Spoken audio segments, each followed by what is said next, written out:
The days of marching before battle, with blistered feet and men collapsing before ever seeing an enemy, Hollywood shows banners snapping clean in the wind, armor polished, men shouting brave words before a charge. The real thing starts much earlier. Long before any enemy appears, it starts on the road. You walk for days. So does William. Same pace, same mud, same silence broken only by coughing and boots dragging. The road is narrow and never smooth. Stones bite through worn soles. Wet grass hides holes that twist ankles. By the first morning, feet burn. By the second, skin splits. Blood darkens the leather. No one stops. Food is thin. A hunk of bread. Maybe onions. Water tastes like iron. You sweat, then freeze when the sun drops. Sleep comes standing, leaning on a spear, eyes half open. Someone falls. The line bends around him. No one looks back. By the third day, men start to limp. Blisters swell like grapes, then burst. Socks rot onto skin. Every step feels wrong, like the foot no longer belongs to the leg. William counts steps just to keep moving. 1, 2, 3. Breathe. A man collapses near a ditch. He's young, younger than William. His legs shake, then fold. An officer shouts. A boot nudges him. He doesn't rise. The column moves on anyway. There is no speech, no music, only the sound of marching turning ugly, heavy breathing, wet coughs, armor clanking like loose bones. By the time you smell smoke from distant camps, half the men are already broken. William looks down at his feet. The ground swims. He realizes something cold and simple. The battle hasn't even started, and his body is already failing. How soldiers coped with the certainty that many of them would not survive the next sunrise. The ground still won't settle. William blinks, and it keeps moving anyway. Not the earth, his thoughts. Night comes without warning. A cold slide of dark over the camp. Fires pop. Someone laughs too loud, then stops. You sit with your back against a shield and wait for sleep that doesn't come. Everyone knows the same thing. Some you won't see morning. No one says it. It hangs there, thick as smoke. William stares at his hands. They shake even when he holds them still. He rubs dirt into a cut not to clean it, but to feel something sharp and real. Pain is easier than thinking. Around him men cope in small ways. One keeps whispering prayers, fast and breathless. Another sharpens a blade that's already sharp, metal scraping metal for hours. A few drink until words blur and names slip away. You try tricks too. You think about home, but only the safe parts. A doorway, a smell, never faces, never voices. Someone starts crying nearby. No one moves toward him. After a while it stops on its own. That's worse. William lies down. The ground presses into his ribs. Every sound feels final. Boots crunching, wind in cloth. A distant cough. He realizes something heavier than fear. Morning is coming whether he's ready or not. And his body, already broken, will have to stand up and walk into it. The physical shock of the first collision when two advancing lines slammed into each other. Morning comes like a shove. Not light, a command to move. You're already walking when it happens. William is too, shield tight to his chest, breath short. The ground thumps with hundreds of feet all trying to stay together. There's no charge, just a slow push forward that won't stop.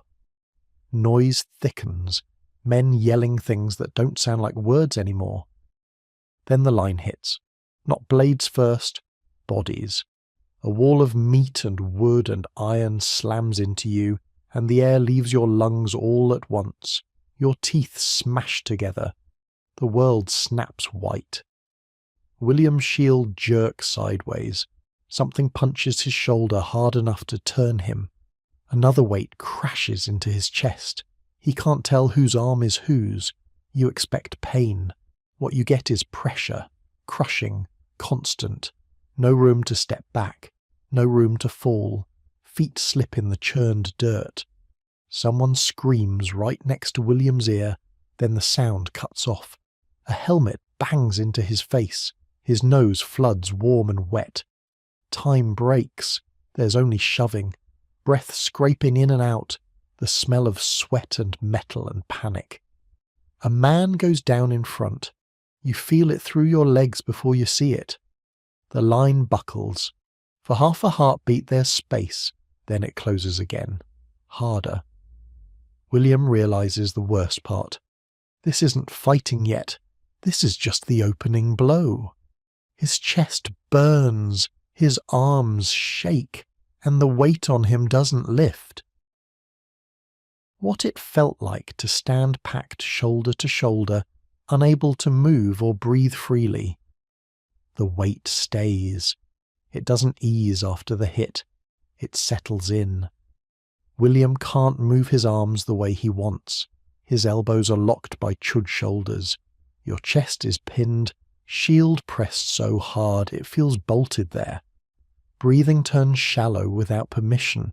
You try to draw a full breath. It won't come. The air tastes used, already breathed by someone else. Sweat runs down faces and has nowhere to go.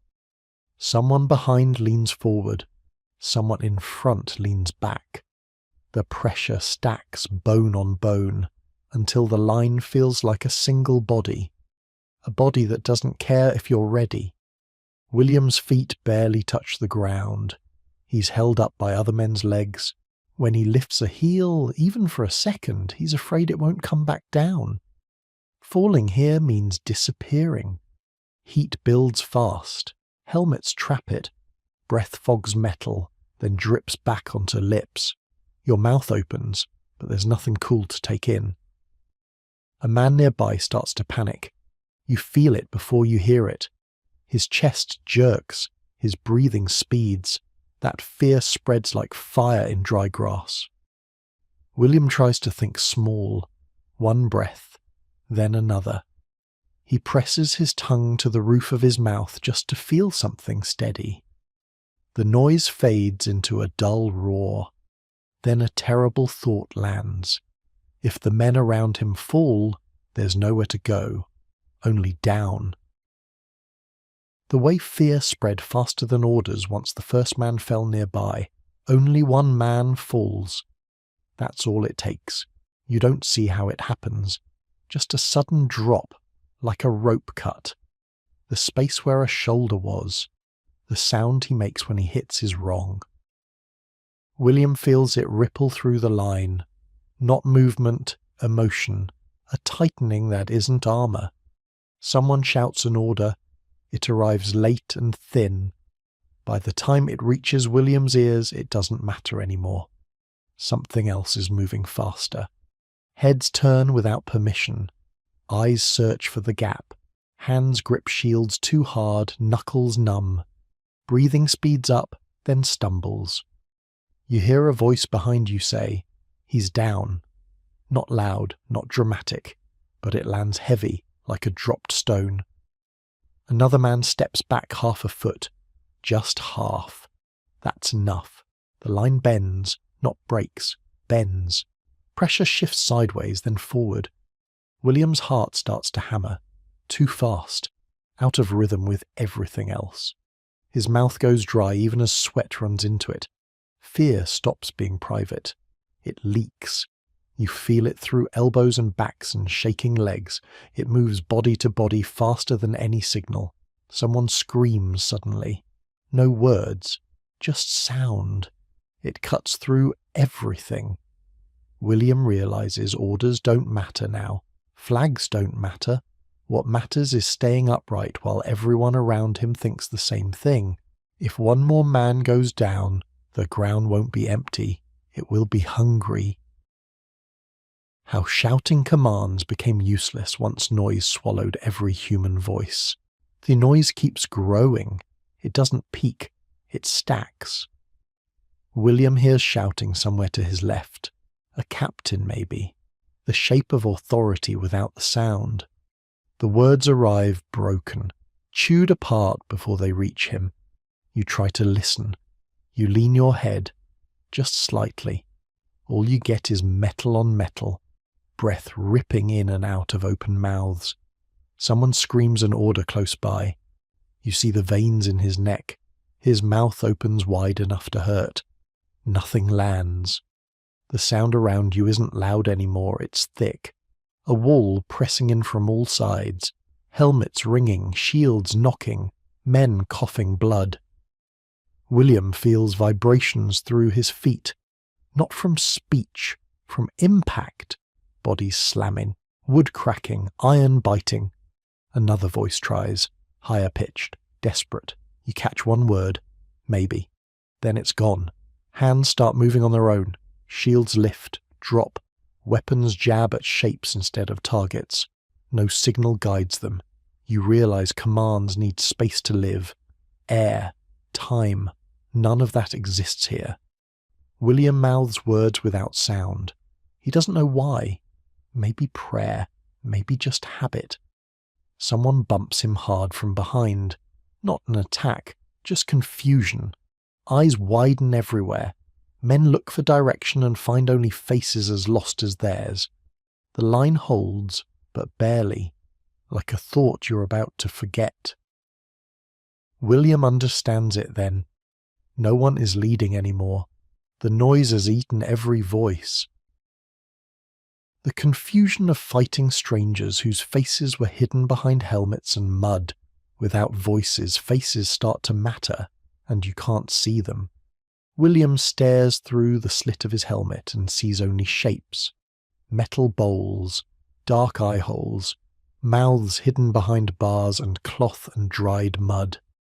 You swing at movement, not people. A shoulder turns, an arm lifts.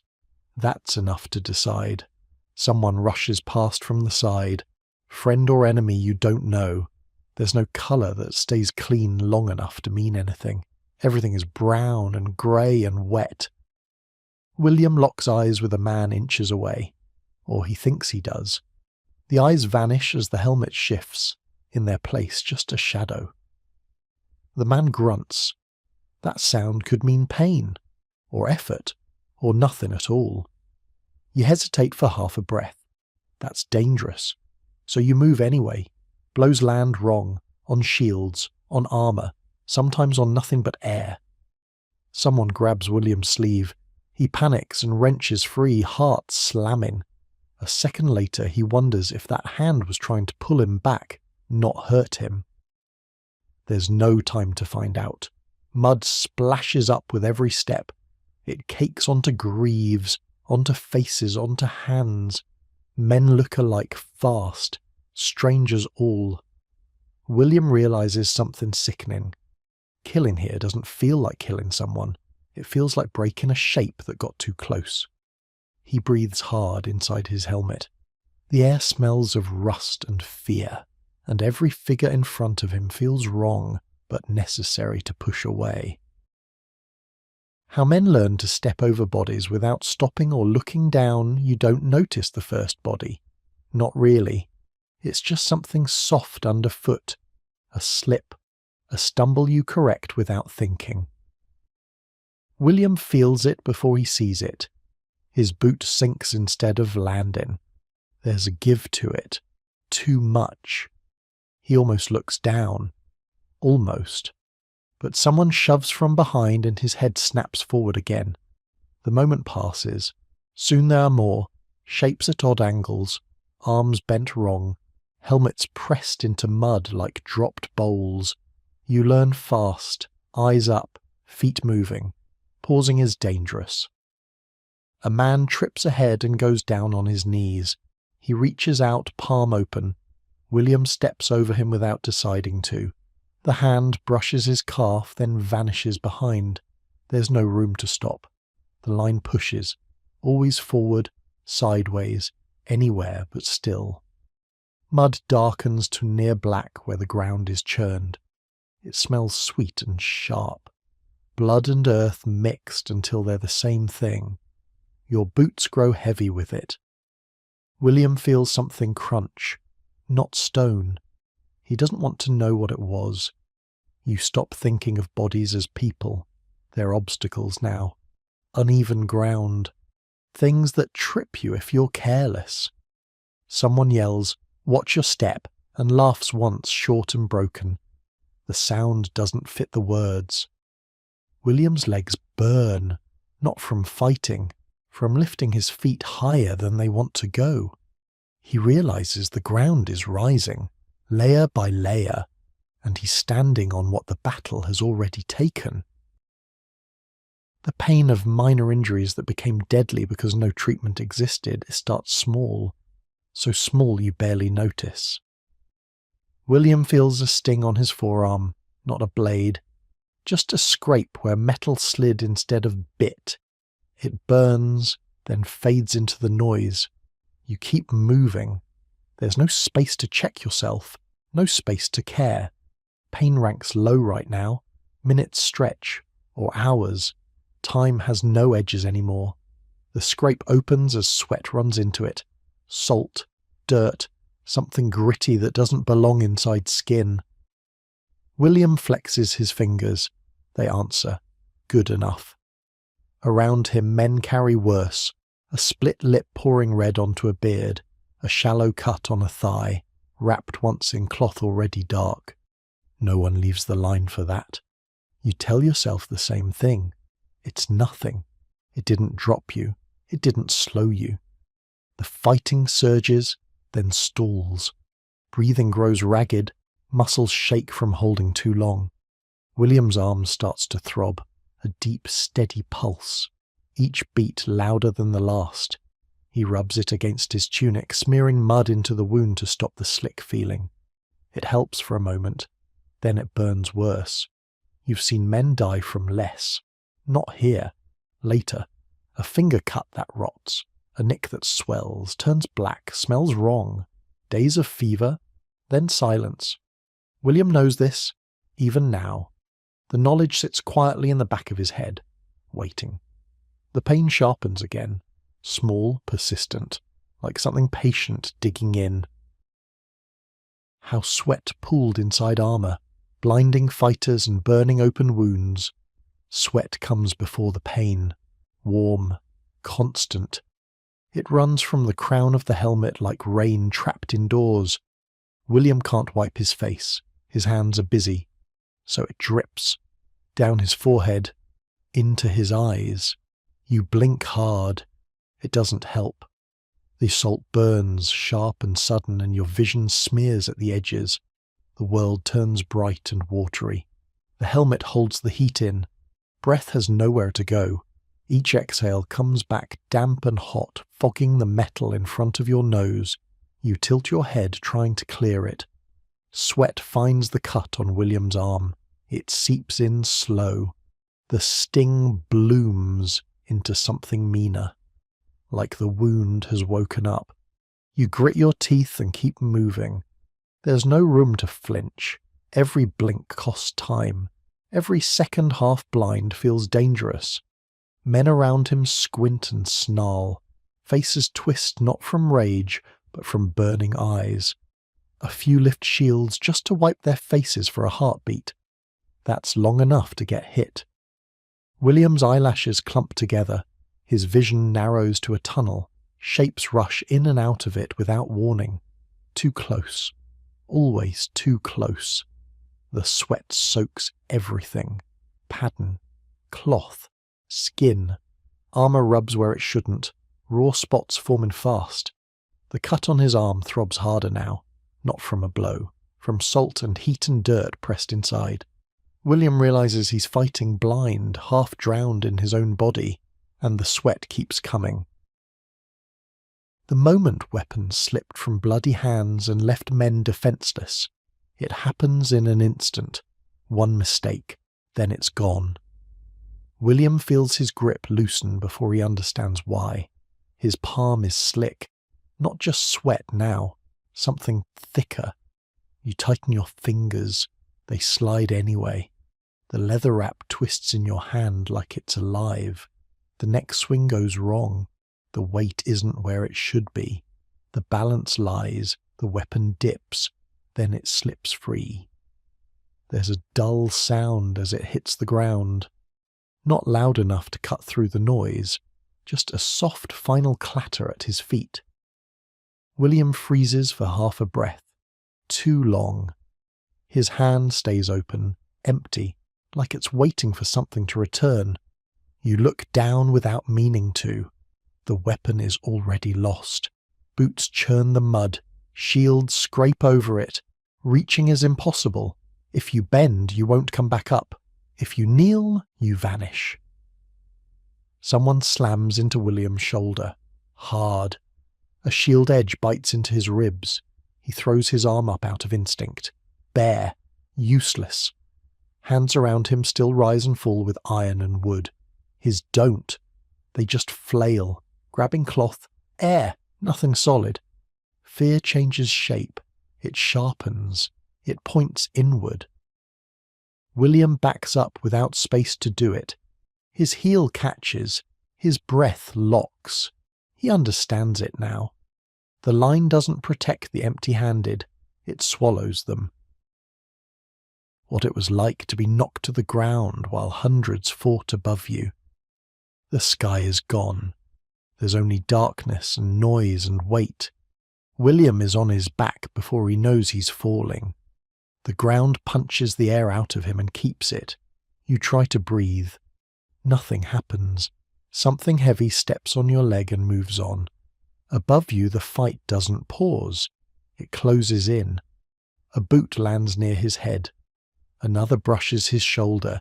Shield scrapes so close he feels the vibration through his teeth. You curl without choosing to, arms tight, chin down. Every instinct screams small, smaller, disappear. Mud smears across his face as someone stumbles. A knee drives into his ribs. Not aimed, just there. You hear shouting, but it's distant now, like it's happening in another place. Right here, it's breath, and pressure, and panic. William tries to roll. A foot pins his cloak. He tugs and feels the fabric tear, then the weight shifts away. For a second, there's space, just a finger width. Then it's gone again. Something slams into his helmet. Not a strike, a fall, a body hitting another body. You realize the ground isn't solid anymore. It moves. It heaves with the fight above. William's lungs burn. Spots bloom behind his eyes. He opens his mouth and drags in air that tastes like mud. The worst thought comes quietly. If he stays here, the battle won't notice. It will just keep walking. How choking dust and dirt filled mouths during prolonged fighting. The first thing that fills his mouth isn't blood. It's dirt. William coughs and sucks in at the same time. A mistake. Grit floods his tongue and teeth dry and bitter. You taste the ground before you see it. Powder kicked up by hundreds of feet. Old soil. Old ash. Crushed into the air until it hangs there. Every step above him sends another wave down. Fine dust sifts through helmet gaps. It coats lips, gums, the back of the throat. Breathing turns into swallowing sand. William tries to spit. Nothing comes out. His mouth is too dry, too packed. You gag, then choke. The cough bends you in half. Pain flares in your chest where air should be. Men keep moving. Their boots grind the earth into finer powder. Each shove, each fall feeds it. The battle mills its own air. William's eyes burn again. Not sweat this time. Dust sticks to wet lashes and won't let go. He presses his face into the crook of his arm. It smells like iron and damp cloth. Still better than breathing open. You try shallow breaths. Small. Careful. They still scrape. Someone nearby retches. The sound ends in choking. No one answers. William's throat tightens. He wonders briefly if this is how it ends. Not cut, just filled. He coughs again. Dust blooms. The air disappears once more. The terror of realizing your shield was cracked or useless mid-fight, William coughs, drags air through grit, and lifts his shield by habit. It feels wrong, lighter, too light. You angle it toward the next shove and see it then. A split running through the wood, dark with sweat and dirt. The leather facing hangs loose, flapping with each movement. Another impact hits, not hard, but the crack spreads with a dry sound you feel in your teeth. William's stomach drops. This thing has been his wall, his only promise. You press it forward anyway. The edge flexes. Too much. A blade glances off and the shock runs straight through his arm, sharp and electric. Pain jumps to his shoulder. The shield shudders like it's about to give up entirely. You can't replace it. There's nothing else to grab.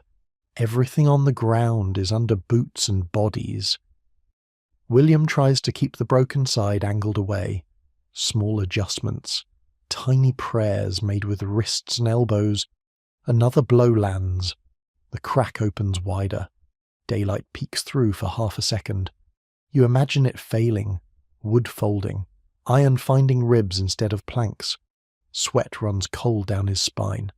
Not fear, certainty. Men around him still slam shields together, solid and whole. The sound is different from his now. Duller. Wrong. William realizes the shield isn't protection anymore. It's a warning he has to carry. One more hit, and there will be nothing between his body and the weight pressing in.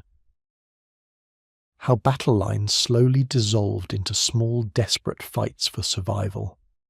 The crack in the shield spreads, then the space spreads with it. At first, the line still pretends. Shoulders touch, shields meet. But the pressure comes uneven now, like a bad floor giving way. Someone surges forward on the right, someone else stumbles back on the left. The middle stretches thin. William feels daylight brush his elbow. You expect an order to close it. None comes.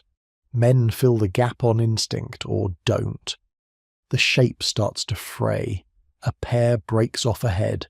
Two figures lock together, slipping in the mud, wrestling more than fighting. Their world shrinks to arms and breath and teeth. No one helps. Another knot forms behind. 3 men circling, weapons low, eyes wild. They move like animals around a carcass, fast, then frozen. William is shoved sideways into a space that wasn't there a moment ago. The wall is gone. In its place, choices. All bad. You fight whoever is closest. Not because they're the enemy, because they're there. Noise changes, less thunder, more individual sounds, grunts, cries, the wet smack of blows landing. William's broken shield catches on someone's strap and tears free. He lets it go. There's no room for it now. The ground is uneven with bodies and gaps. You step wrong and lunge to recover. Balance becomes the real battle. William realizes the line hasn't failed all at once. It's dissolving, thread by thread, and now everyone is alone, pretending they're not. The sound of bones breaking and how quickly men learn to recognize it. There's a sound that cuts through everything, not loud, clear. William hears it before he understands it. A sharp, dry snap. Like breaking a thick stick close to your ear. For a second, the noise hangs there. Then the scream comes after. Late. Too late. You flinch without meaning to. Your body knows that sound now. It's not metal. It's not wood. Another crack follows, closer, duller this time, wet around the edges. William watches a man stumble sideways, arm hanging wrong, bending where it shouldn't. The man looks surprised, as if the pain hasn't arrived yet. You start to hear it everywhere. Under the shouting, under the scraping, little reports of damage being done. A shield edge slams into a knee. Snap. The leg folds like cloth. Someone's jaw takes a blow. There's a crunch that makes your teeth ache in sympathy. The man drops without a sound. William learns fast. Everyone does. You can tell bone from armour now, even blind. Bone is final. Armour rings and echoes. Bone just ends. The sound changes how you move. You protect joints without thinking. Elbows tight. Knees bent just enough. Another crack. Right behind him. William doesn't turn. He knows what that sound means now. It means someone won't be getting back up. And the battle keeps making it. What it meant to fight while already wounded and unable to retreat, pain stops being a warning. It becomes a condition. William's arm throbs with every movement, not sharp anymore, deep, like something swollen and angry inside the muscle. You keep it close to your body without thinking, not to protect it, to stop it from pulling, tearing, reminding you. There's no step back to take. When you shift your weight, someone fills the space instantly. Retreat isn't a direction here. It's just falling. Blood runs down William's wrist and slicks his fingers again. He wipes them on his tunic. The cloth is already stiff and dark. It doesn't help. You adjust how you fight. Shorter movements, less reach. You stop chasing openings and start guarding pain. A blow lands near the wound. Not on it. Close enough. His vision sparks white for a second. The sound drops out. When it comes back, it's thinner, farther away. You realize how slow you've become. Not in speed, in choices. Every move has to pass through the injury first. Can I lift this arm? Can I turn this way? Can I survive the next second? William breathes through clenched teeth. His jaw aches from it. He tastes copper and dirt and something sour. Men around him break away, fall back, disappear into gaps. He can't follow. He can't copy them. The wound isn't killing him. Not yet. It's anchoring him. William understands the trap. To stop moving is to die. But moving hurts enough to make stopping tempting. The pain pulses again. Steady. Patient. The reality of blood making the ground slick and dangerous. The ground changes under your feet. Slow at first, then all at once. William steps and his boots slide sideways instead of planting. Not mud this time. Something thinner. Greasy. You adjust without thinking. Shorter steps. Wider stance. It still isn't enough. Blood spreads fast when the ground is already torn open. It fills the low places, soaks into churned dirt until it turns dark and shiny. Every step becomes a question. A man lunges nearby and his foot skids out from under him. He goes down hard, breath knocked out, eyes wide with surprise. Someone else trips over him immediately, then another. You start watching the ground more than the fight, where it glistens, where it looks smooth instead of broken. Too late sometimes. William feels his ankle twist and catches himself on someone's shoulder. The man snarls and shoves him away. No apology, none expected. The smell changes too, metallic, warm. It clings to the back of your throat. Boots lose their grip. Greaves scrape uselessly. Men fall not from blows, but from losing the argument with the earth. William sees a body dragged a short distance by the press of movement. Not carried, just slid, leaving a wet trail behind. You realize footing matters more than strength now. One slip can drop you into knees and blades and boots, and the ground is against you. William lifts his foot again. It makes a soft, sucking sound as it comes free. How soldiers reacted when a trusted comrade suddenly stopped moving. You notice it because the space is wrong. William expects the shove from his left. It never comes. His shoulder drifts into air that shouldn't be there. You glance sideways, just a flick. Enough to see Thomas standing still. Not fallen, not screaming. just standing, bent a little, head down. At first it looks like rest, like he's catching breath in the crush. Men do that when they can. William bumps him with an elbow. Hard. A wordless question. Thomas doesn't answer. He sways instead. Slow. Careful. Like an old man. You see the blood then. Not spraying. Just leaking. Dark and steady from under the arm. Someone else crashes into Thomas and he folds. Not resisting, not reaching. He goes down in pieces. Knees. Hands. Then his face disappears into the churned ground. William's chest tightens. Not grief. Something colder. You want to stop. You don't. Your body moves past him before your mind can argue. A hand reaches up as William steps over. It grabs nothing. Just air and mud. No one shouts his name. No one kneels. The line pulls forward and sideways, erasing the place he was. You feel it then. How quickly a person turns into ground. How fast someone trusted becomes something you step on. William doesn't look back. He can't afford to mark the moment. But his foot slips slightly where Thomas fell. And for the rest of the fight he knows exactly where that spot is.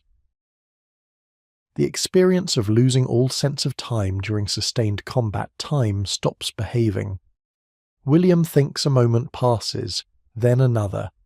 Then he realizes he has no idea how long he's been here. You stop counting breaths because they don't line up anymore. Heartbeats blur together. Movements repeat without memory of starting them. The light doesn't change, or maybe it does and you miss it. The sky might be moving, but the ground never does. A fight flares close, ends. Another starts somewhere else. You can't tell if it's new or the same one continuing. William feels exhaustion like a weight that never lifts. No fresh pain. Just the same ache stretched thin. It could be minutes. It could be hours. You remember stepping near the place Thomas fell. That feels recent. It could have been long ago. Shouts arrive without sequence. A scream before a blow without sound. Your mind stops ordering them. William notices his arm shaking. Not from effort. From time spent holding it up. How long has it been like that? You think about water, then forget, then think again like it's a new idea. Someone crashes past and vanishes. Did you see him earlier? Did he just arrive? There's no way to know. The world narrows to what's directly in front of your eyes. Everything else falls away. Past and future lose their edges. William realizes something unsettling. If this ends, he won't know when it happened. Only that at some point the noise will stop, and until then, time isn't passing, it's just pressing. How rage replaced fear once killing became unavoidable. At some point, fear runs out. It doesn't leave cleanly, it just thins, like breath stretched too far. William feels it happen without noticing when. The shaking eases. His thoughts stop racing ahead to what might happen next. You stop flinching. Blows land and you answer them, not fast, just automatic. Something inside him hardens, not courage, not calm. Pressure turning solid. A shape comes at him, and he moves first. No pause to wonder who it is. No picture of what might follow, just action filling space. The noise doesn't change. The pain doesn't stop, but fear isn't driving anymore. William's jaw tightens until it aches. His breath comes out through his nose, sharp and hot. Each movement feels simpler. Push, strike, step. You feel heat behind your eyes, not tears, something heavier. A man stumbles into range and William hits him again, even as the man falls. Not to be sure. Just because stopping feels worse. Rage doesn't shout. It narrows. It cuts away everything that isn't directly in front of you. You stop thinking about being hurt. Stop thinking about dying. Those thoughts don't fit anymore. There's only the next shape, the next obstruction, the next moment to survive. William realizes fear needed time to grow. Questions, possibilities. Rage needs none of that. It lives in the now, and it keeps his body moving when fear would have frozen it. His arms swing again, heavy, certain, and somewhere inside something human goes quiet so something else can work. The physical strain of swinging heavy weapons for hours without rest, rage carries you for a while, then it asks for payment. William's arms feel thick, like they're packed with wet cloth. Each swing starts late. Each stop comes slower than it should. You lift the weapon and it argues back. Not loudly, just enough to make you notice. Just enough to drain you. The weight doesn't change. You do. Muscles tremble at the top of the motion. Your shoulders burn where leather bites skin. Elbows ache with a deep, grinding pain that feels older than today. William shortens his swings without deciding to.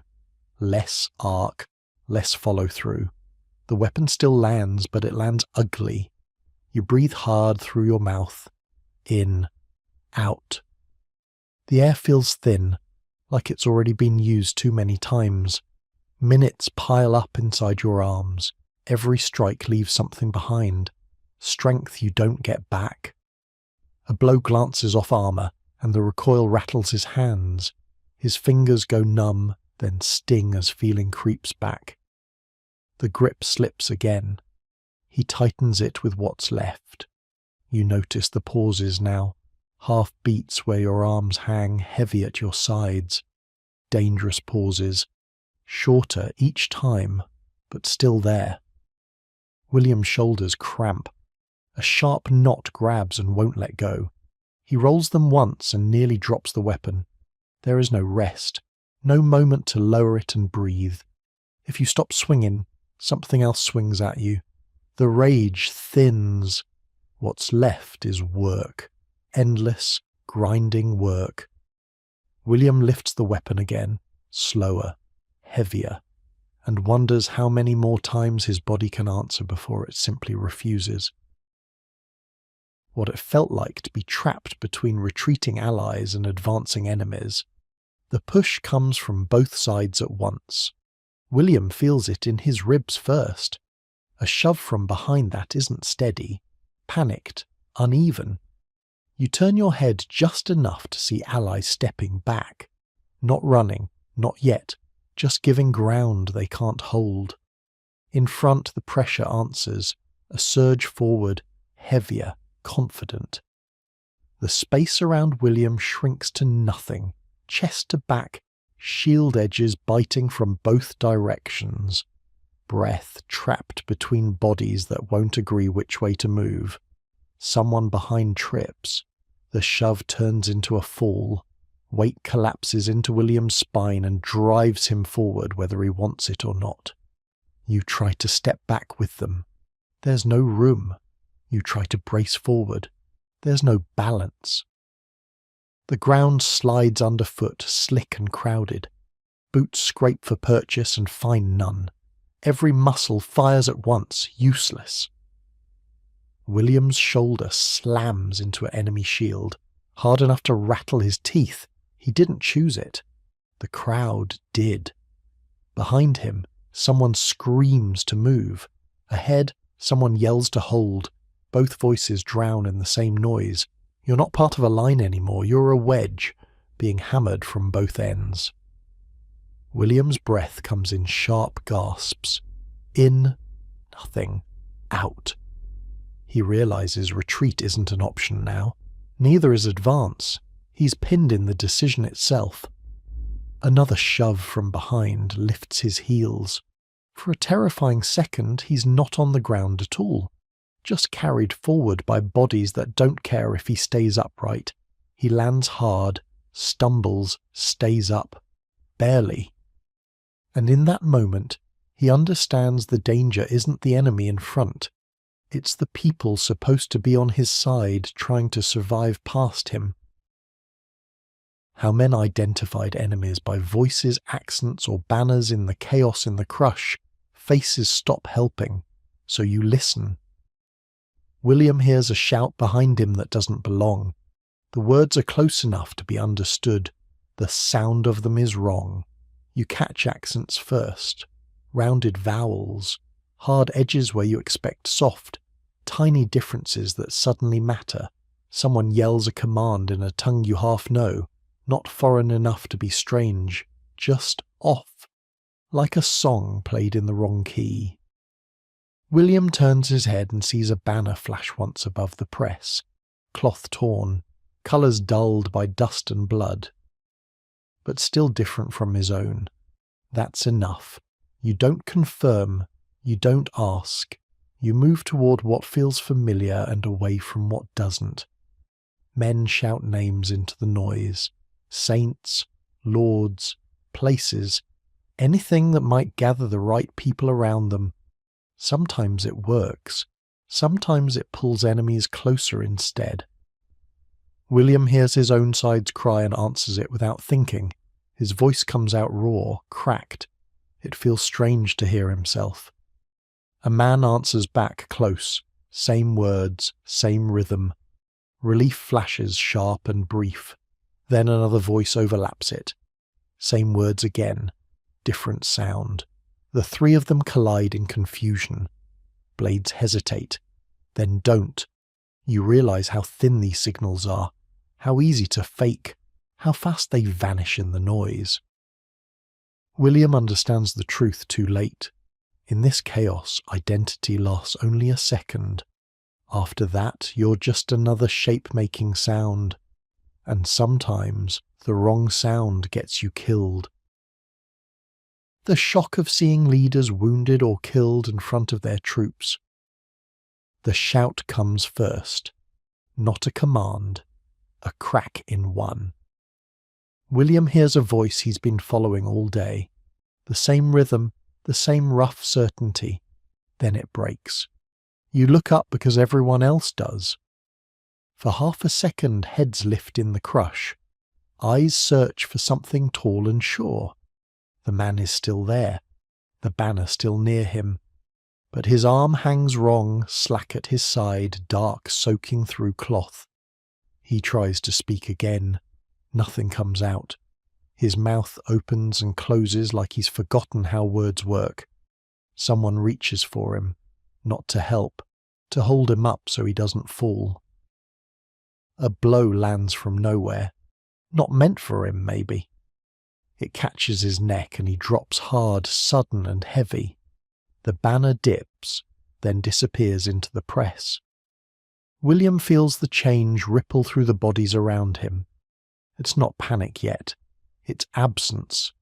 You realize how much you were leaning on that presence, that voice cutting through the noise, that shape standing where it always had. Men hesitate, just a fraction. But that fraction spreads. Someone shouts the leader's name. Once. Twice. No answer. The space where orders used to come from stays empty, filled only by noise rushing in to take its place. William understands something cold. If the man who stood above the crush can fall this fast, then anyone can. The fight doesn't stop. It never does. But the certainty does, and in its place is a quiet, spreading thought. No one is untouchable. How panic began when formations bent instead of breaking cleanly, it doesn't snap. That's the problem. William feels the line soften before it fails, like wet leather. It gives a little, then a little more. You expect a clean break, a rush, something obvious you can react to. Instead, the formation bends and keeps bending. Shields slide out of place, feet drift instead of stepping. Men lean where they should stand. Someone shouts to hold, someone else shouts to pull back. Both sound right. Neither works. The pressure comes uneven now. A shove here, nothing there. Your body keeps correcting for a balance that never returns. William feels himself angled sideways, fighting a slope made of people. His injured arm screams as he braces. The cracked shield twists and catches on someone else's rim. You see eyes start to move. Not forward, sideways, looking for space. That's when panic starts. Not loud. Private. A man slips and doesn't get replaced. The gap stays open too long. Another gap answers it. William's breath shortens. The air feels thinner, sharper. He realizes he's no longer sure where the front is. People start pushing at odd angles, not to attack, to escape pressure. The line hasn't broken, so no one knows they're allowed to run. They just keep adjusting, overcorrecting, making it worse. William hears someone sob once, quick and ugly, then silence again. He understands the danger now. A clean break gives you direction. This gives you doubt. The formation keeps bending. Men keep standing. And the fear grows in the slow space between those two facts. The instinct to survive overriding loyalty, honor, or orders. Something inside William lets go. Not all at once, just enough. He feels it when a gap opens to his right. Small. Just a shoulder width of space where no one is pressing. You think about filling it, holding, being what you were a moment ago. Then another shove comes from behind, wild and urgent. Not formation, flight. William doesn't decide. His feet move first. You turn sideways without meaning to, slip into the gap, not away, just not forward anymore. Someone shouts his name. He doesn't turn. The sound gets lost before it reaches him again. Honor is loud in stories. Here, it's quiet, drowned by breath and pain, and the simple need to keep standing. William pushes past a man he knows. Not hard, just enough. Their eyes meet for a blink. No anger, just understanding. You stop worrying about lines and sides. You start looking for ground that isn't slick, air that isn't packed with bodies. Orders still exist somewhere. So do banners. They feel far away now. Unreal. A blade flashes close and William ducks, heart pounding. He moves toward space instead of toward duty, toward anywhere that feels less tight. You tell yourself it's temporary, just a step, just to breathe. But each step makes the next easier. Loyalty fades the way pain does, not gone, just pushed aside. William realizes the truth as his legs carry him onward. Survival doesn't argue, it simply takes control. And once it does, everything else becomes optional.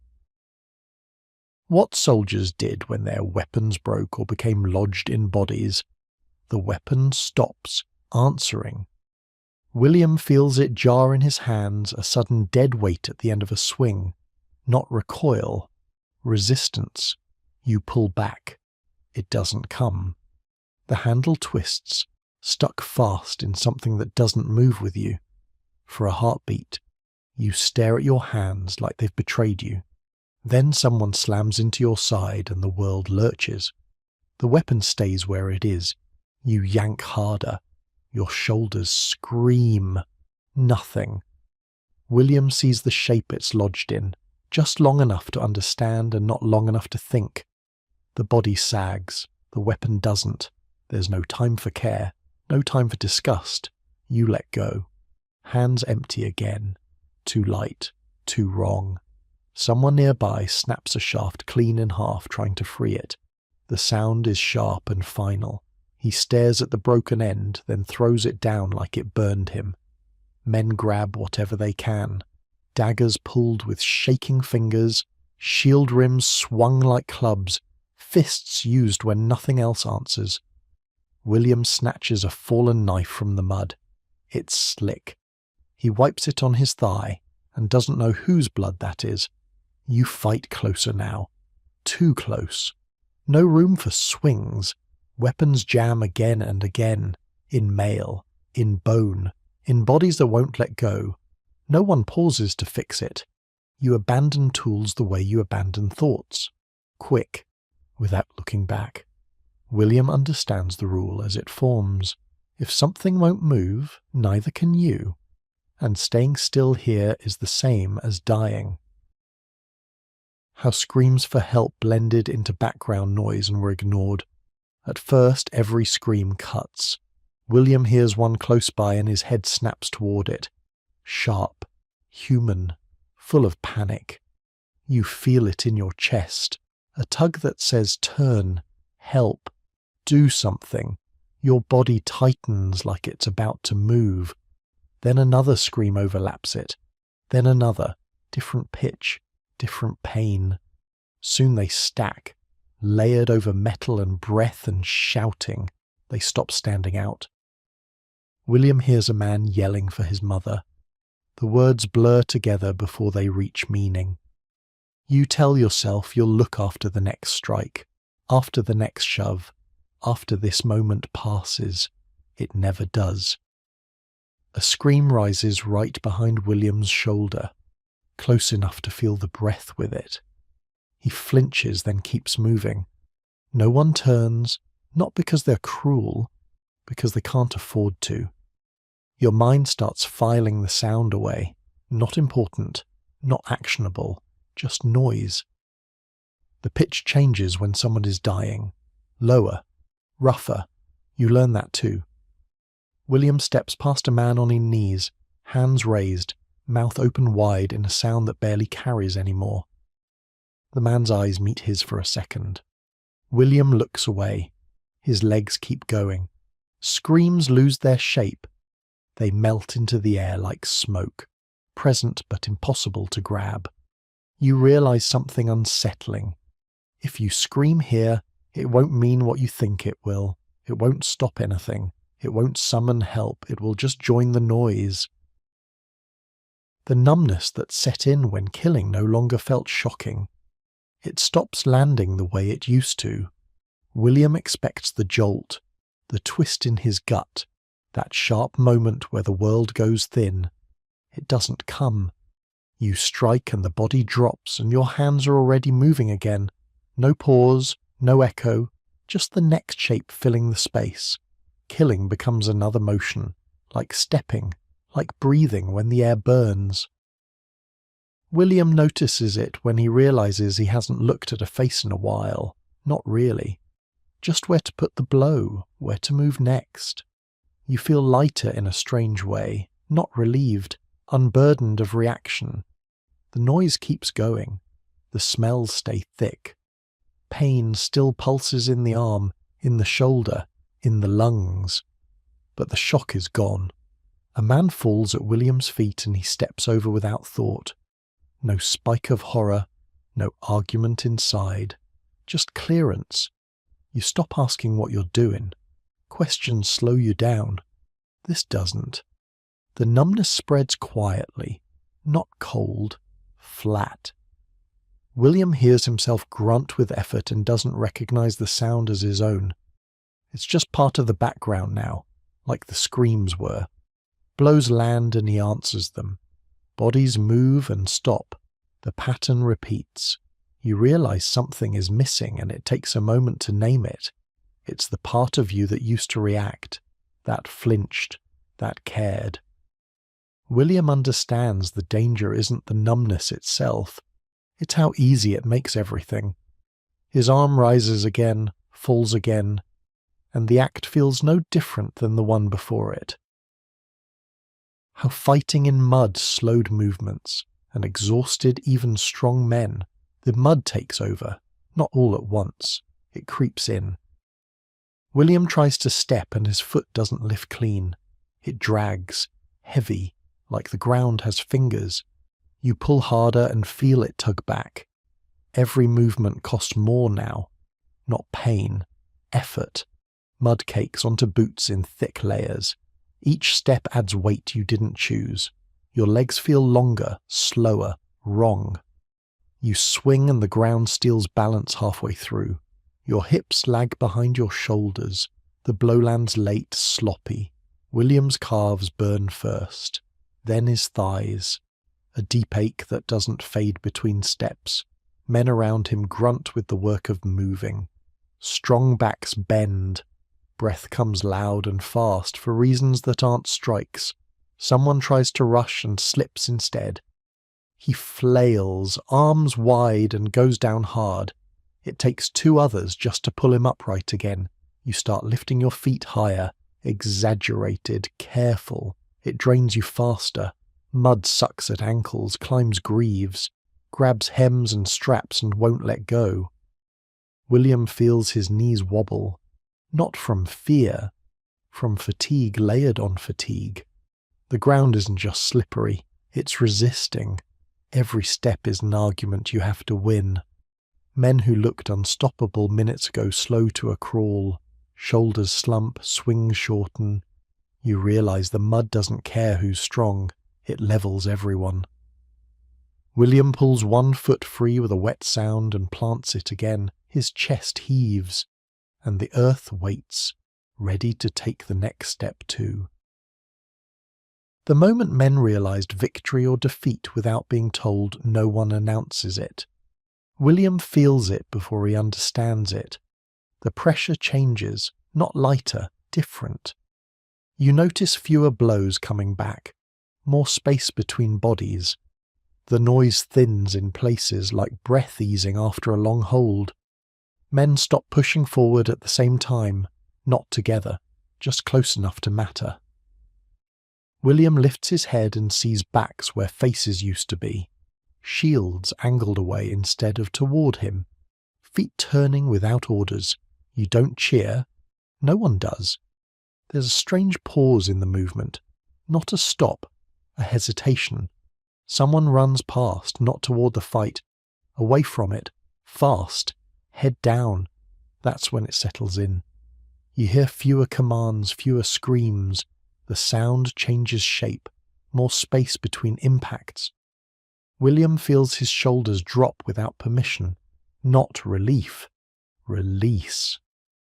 On the ground, men stop getting back up. Not they can't, because no one is forcing them to. A banner lies in the mud, trampled flat. No one lifts it.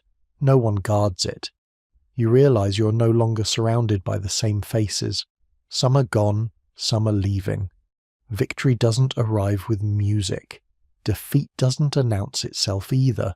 It's just a direction most bodies start choosing. William stands there, breathing hard, weapon low. No one attacks him. He understands it then. The fight is already decided, and he found out the same way everyone does, by feeling the moment the ground stops pushing back. How fleeing soldiers were often killed from behind without mercy. The change doesn't make you safe, it makes you visible. William sees the first man turn fully away, not walking, running.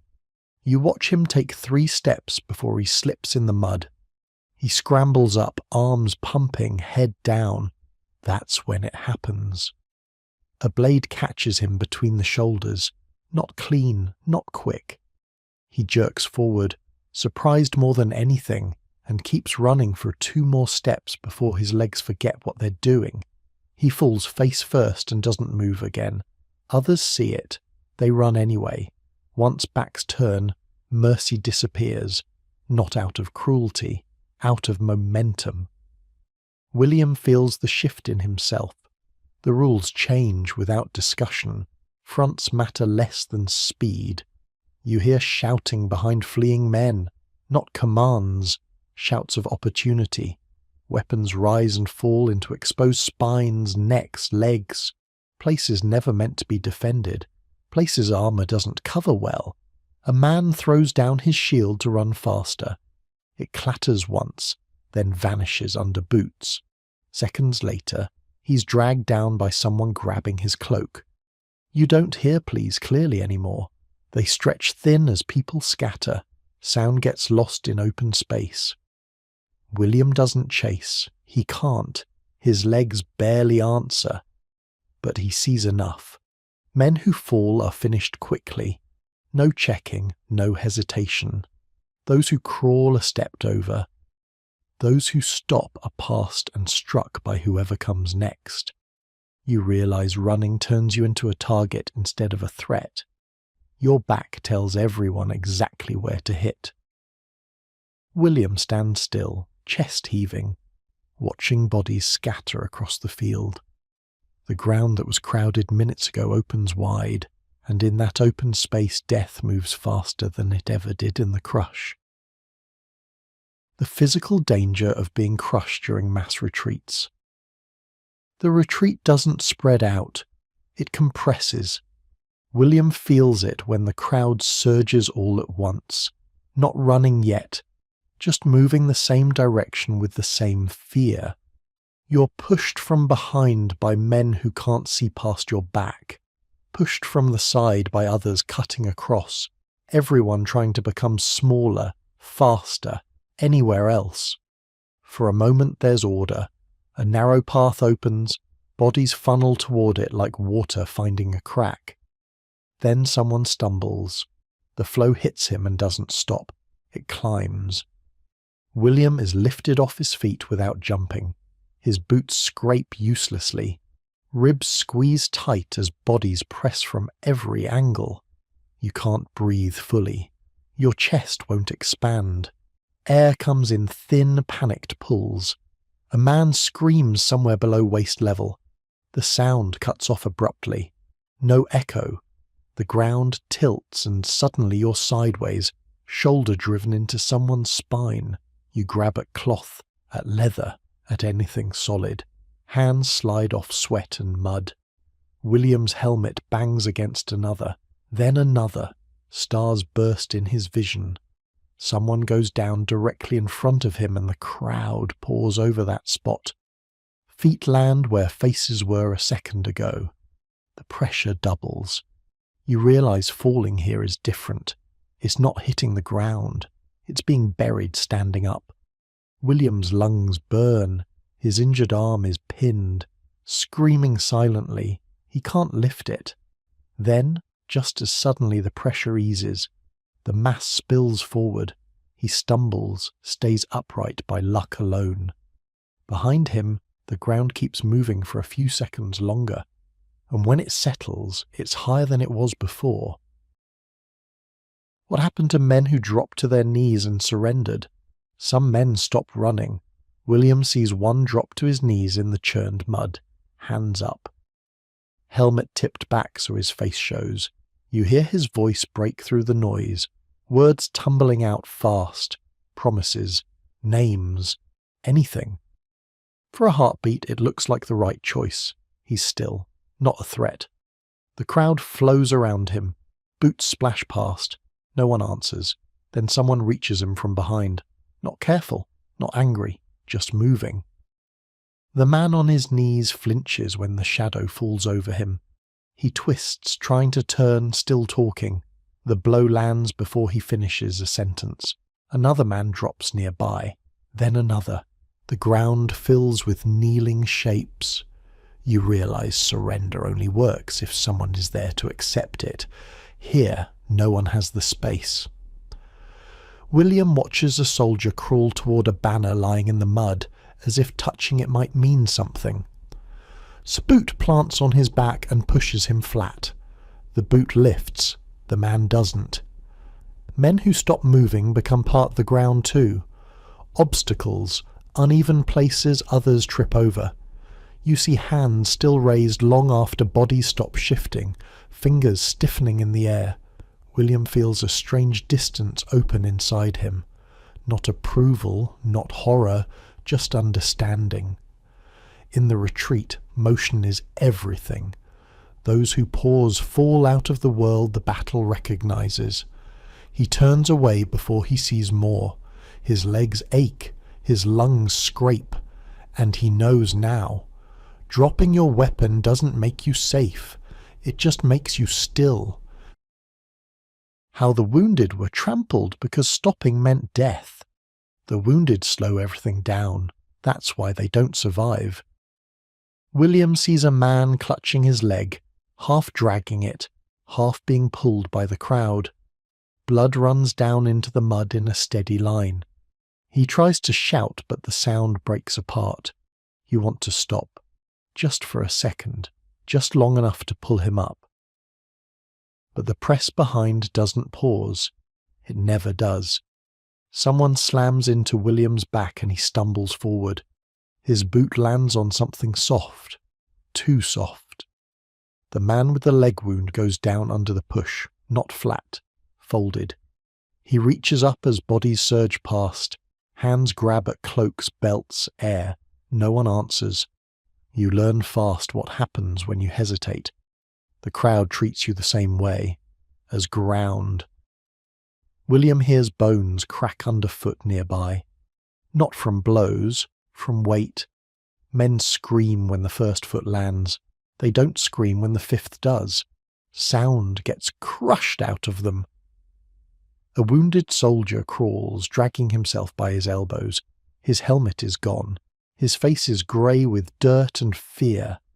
Someone trips over him and falls. Another steps on his back to keep moving. Another uses his body as a step to climb over the press. William feels his injured arm brush against someone's shoulder. The man winces and slows for half a second. That's enough. He's shoved down hard and disappears immediately. No gap left behind. You realise the rule without anyone saying it. Stopping is contagious. So is falling. The wounded aren't ignored out of cruelty. They're ignored because helping them means joining them. William keeps moving. Each step hurts. Each step feels wrong. Behind him the ground rises again, and he doesn't look back to see who made it that way. The silence that followed combat, broken only by groans and crying. The noise doesn't stop all at once. It drains away. William stands there, chest heaving, waiting for the next shove that never comes. The roar thins to clatter, then to scattered sounds that don't connect. You hear it when the space opens, groans, low and close like the ground itself is breathing. Someone cries out for water. The word comes broken, dragged across dirt. Another voice answers with a sob that goes on too long. Metal settles. Shields slip from hands and land with dull thuds. A helmet rolls a short distance and stops against a boot. William's ears ring. In the quiet, the ringing feels loud. He swallows and tastes dust again. You notice how far sound carries now. A cough across the field. A wet gasp nearby. A whimper you can't place. Bodies move when they shouldn't. A man rolls onto his side and groans, surprised to still be there. Another tries to sit up and can't. William lowers himself to one knee without meaning to. The ground is warm, sticky. You hear crying that isn't fear anymore. It's grief arriving late, finding what's left. No one gives orders. No one calls for lines. The space between people grows awkward and wide. A man laughs once sharp and wrong, then clamps a hand over his mouth. The sound echoes too clearly. William realizes how exposed everything feels without the noise. Every pain steps forward. Every memory tries to. He looks down at his hands. They shake now that there's room to. The field lies still except for the sounds it can't keep inside. And in that quiet, the weight of what happened finally lands. How soldiers search the field for friends among piles of bodies, men start walking without being told. Not away, back into it. William steps carefully between bodies, eyes down now instead of forward. The ground is crowded in a new way.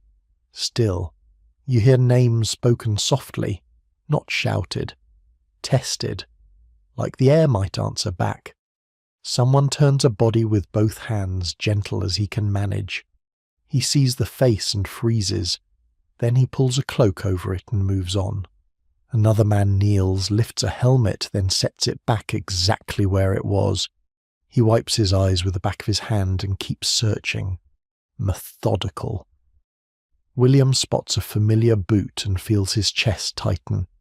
He follows the leg up, slow. Relief hits him when the face isn't who he feared. The relief feels wrong. You see men calling names into mouths that don't open, shaking shoulders that don't respond, listening for breath that isn't there. Someone finds a friend alive and cries out once, sharp and joyful. Others look up for a second, then go back to their own searching. William turns a body and finds Thomas's face half buried in mud, eyes closed, mouth slack.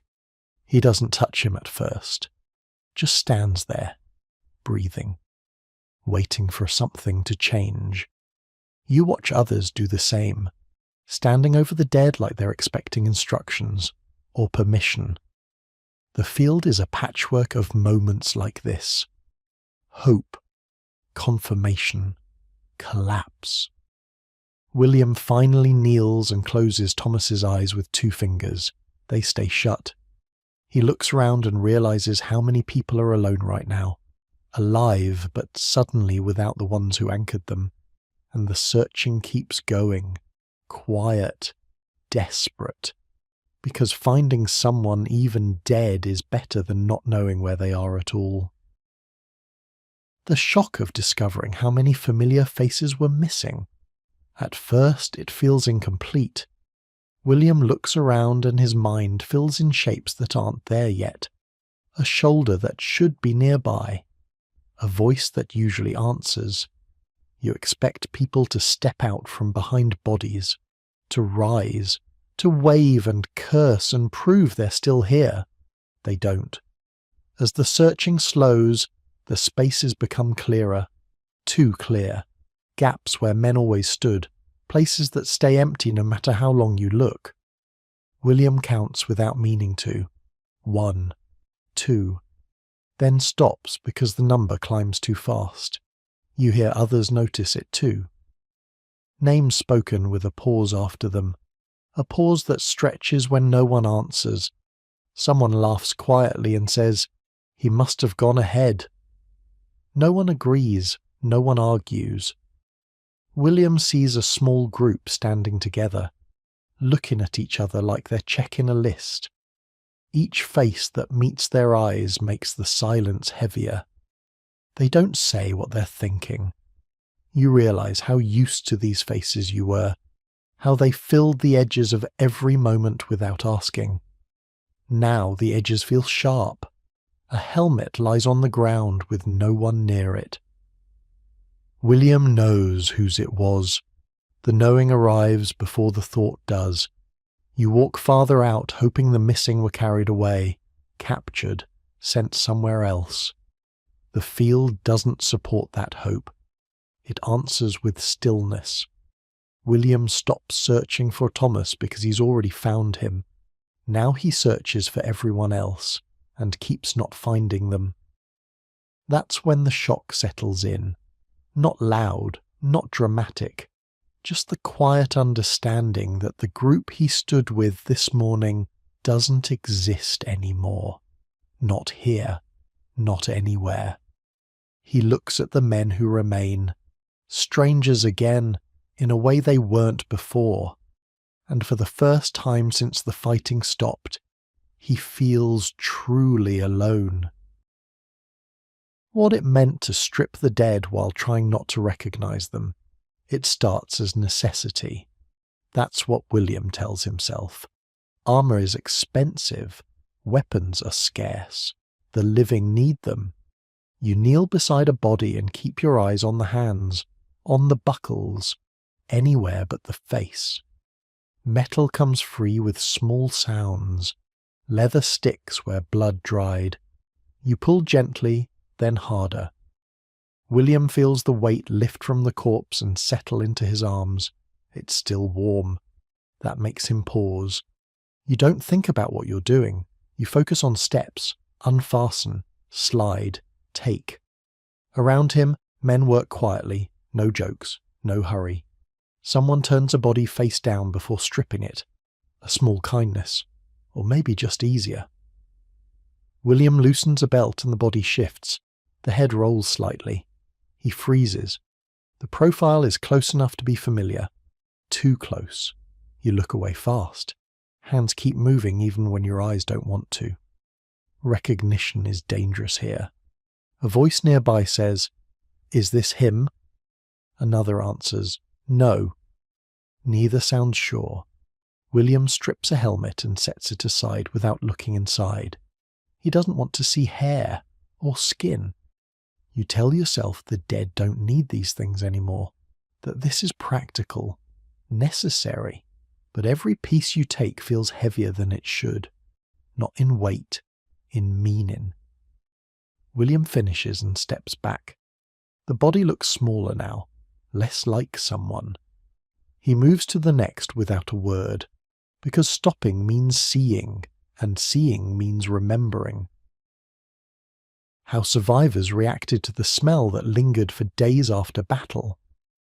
The smell comes later, after the noise, after the counting. At first, William thinks it's just blood, that sharp copper edge that's already everywhere. But this is different. It hangs low, warm, sweet in a way that turns the stomach before the mind understands why. You notice men breathing through their mouths, spitting more than usual, rubbing noses that won't stop itching. The sun climbs and the smell climbs with it. It lifts out of the ground, out of clothes, out of bodies that were fine an hour ago. William gags once and clamps his jaw shut. The taste stays anyway, thick, like rot mixed with iron. You move downwind without planning to. So does everyone else. The field slowly empties itself in one direction.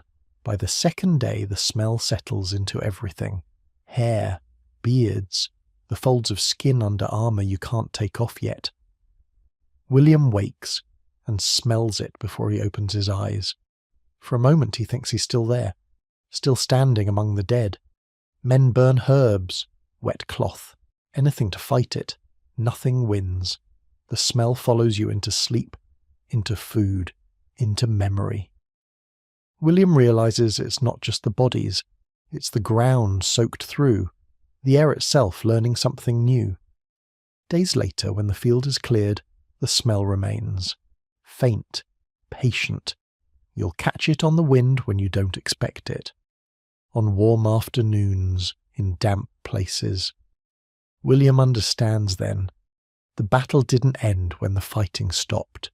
Part of it stayed behind, and it will find you again, long after you think you've walked far enough away.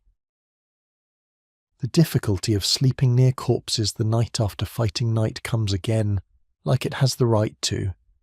William lies down because his legs won't hold him anymore, not far from where he stood all day, not far from where the bodies still are. You try to choose a spot that feels empty. It never is. In the dark, shapes return, lumps in the ground that weren't there before, forms you have to step around even when you can't see them. William lowers himself carefully.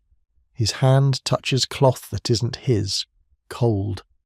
He pulls back fast and wipes his palm on his tunic. You tell yourself they're just bodies now. They can't do anything. But your body doesn't listen.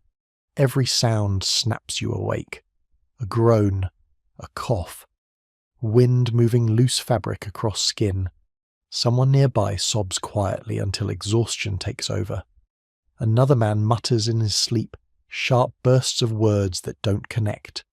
No one tells them to stop. William closes his eyes and sees faces immediately, not memories, impressions, half-formed and wrong. The smell is stronger at night. Cool air holds it low to the ground.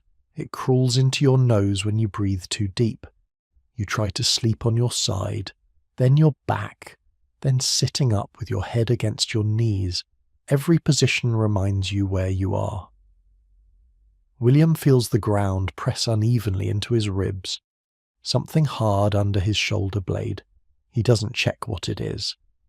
Sleep comes in fragments, short drops into nothing, snapped apart by dreams that feel like falling back into the crowd. When morning finally leaks into the sky, William realizes he didn't really sleep at all. He just stopped moving for a few hours, and around him the field is still full. How thirst and hunger returned suddenly once adrenaline faded. It hits all at once. William wakes with his mouth stuck shut, tongue thick, lips cracked like old leather. You swallow and nothing happens. No spit. Just a dry pull that hurts all the way down. The hunger comes right after. Not a gentle ache. A hollow snap inside the gut, sharp and demanding. Adrenaline is gone now. It didn't fade. It vanished. William sits up too fast and his head swims. The world tilts, slow and heavy. His stomach clenches like it's been waiting for permission. You start thinking about food in strange detail. Bread, hard crust, anything that can be chewed. Water matters more. You smell it before you see it. Damp ground. A skin bag sloshing somewhere nearby. Men around him are licking their lips, staring at hands, digging through packs with shaking fingers. Someone drinks too fast and vomits immediately. They kneel there, retching, then try again anyway. Thirst doesn't care about dignity. William finally gets water. 2 swallows. That's all there is. It feels like nothing. Then it feels like fire. His throat tightens, angry at how little it got. You realize how empty you are, how much was burned away without you noticing. Hours of effort with no fuel left behind. Food tastes wrong when it comes. Too solid, too slow. William chews and his jaw aches from the effort. Each bite sits heavy, unmoving. His body doesn't trust it yet. Hunger and thirst don't feel like needs now. They feel like warnings, proof of how far past the limit you went without knowing. William finishes what little he has and still feels hollow. The silence of his stomach is loud, and it tells him the day isn't done taking from him yet. The experience of untreated shock and trembling after survival, his hands won't stop. William sits with his back against a pack and watches them tremble in his lap. Not from cold. Not any more. You tell them to be still. They don't listen. The shaking starts in the fingers, then creeps up the wrists. Small, fast movements, like something inside is trying to get out. William wraps one hand around the other. It helps for a moment. Then both start shaking together. You feel it in your legs too. A quiver that makes standing feel uncertain. As if the ground might give way again. Someone nearby laughs once, sharp and breathless, then looks confused by the sound.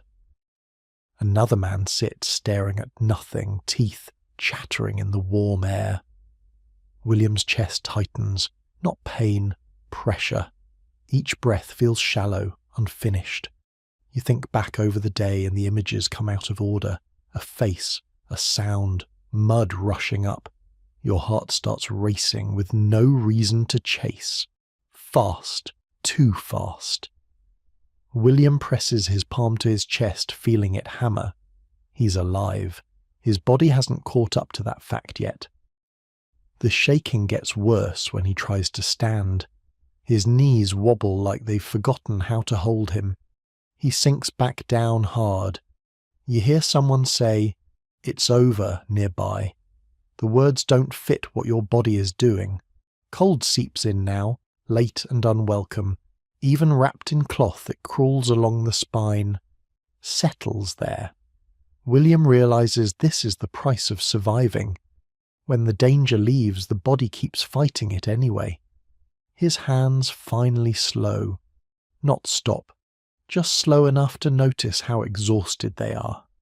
And in that quiet shaking, he understands he isn't ready to move on yet. Not tonight. How soldiers processed guilt for acts committed during the fighting. The shaking slows enough for thoughts to slip in. William stares at his hands again. They look ordinary now, just hands. You replay moments without asking them to come. A turn, a swing, A body falling at the wrong angle. Your mind keeps offering details it skipped earlier. The sound, the weight, how easy it was to keep moving. William tries to tell himself there was no choice, that it was crowded, that everyone was doing the same. The words don't stick. You remember a face you didn't look at long enough to know, a voice you ignored because it blended in, a back you struck because it was there. Guilt doesn't arrive like grief. It creeps, quiet, persistent. William notices how carefully he avoids certain memories, how his thoughts step around them the way he stepped around bodies. Same instinct, same result. Someone nearby says, "You did what you had to." It's meant kindly. It lands flat. You try to count reasons, orders, fear, survival.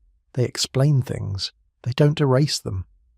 William feels the weight settle behind his eyes. Not tears yet, just pressure. You realize guilt isn't about what you did in the moment. It's about being able to think again afterward, about having time return. He understands something that frightens him. These thoughts won't leave when the field does. They'll travel. William closes his eyes and sees his hands moving on their own.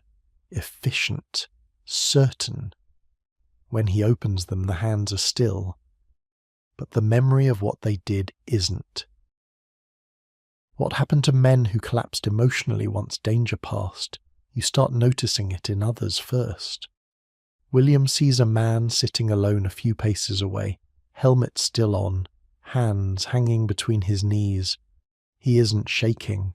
He isn't crying. He's just empty. You watch him for a while because nothing else is happening. Men move around him, step past, say his name once or twice. He doesn't answer. Another man suddenly laughs, too loud, too long. The sound cracks in the middle and turns into sobbing that drops him to the ground.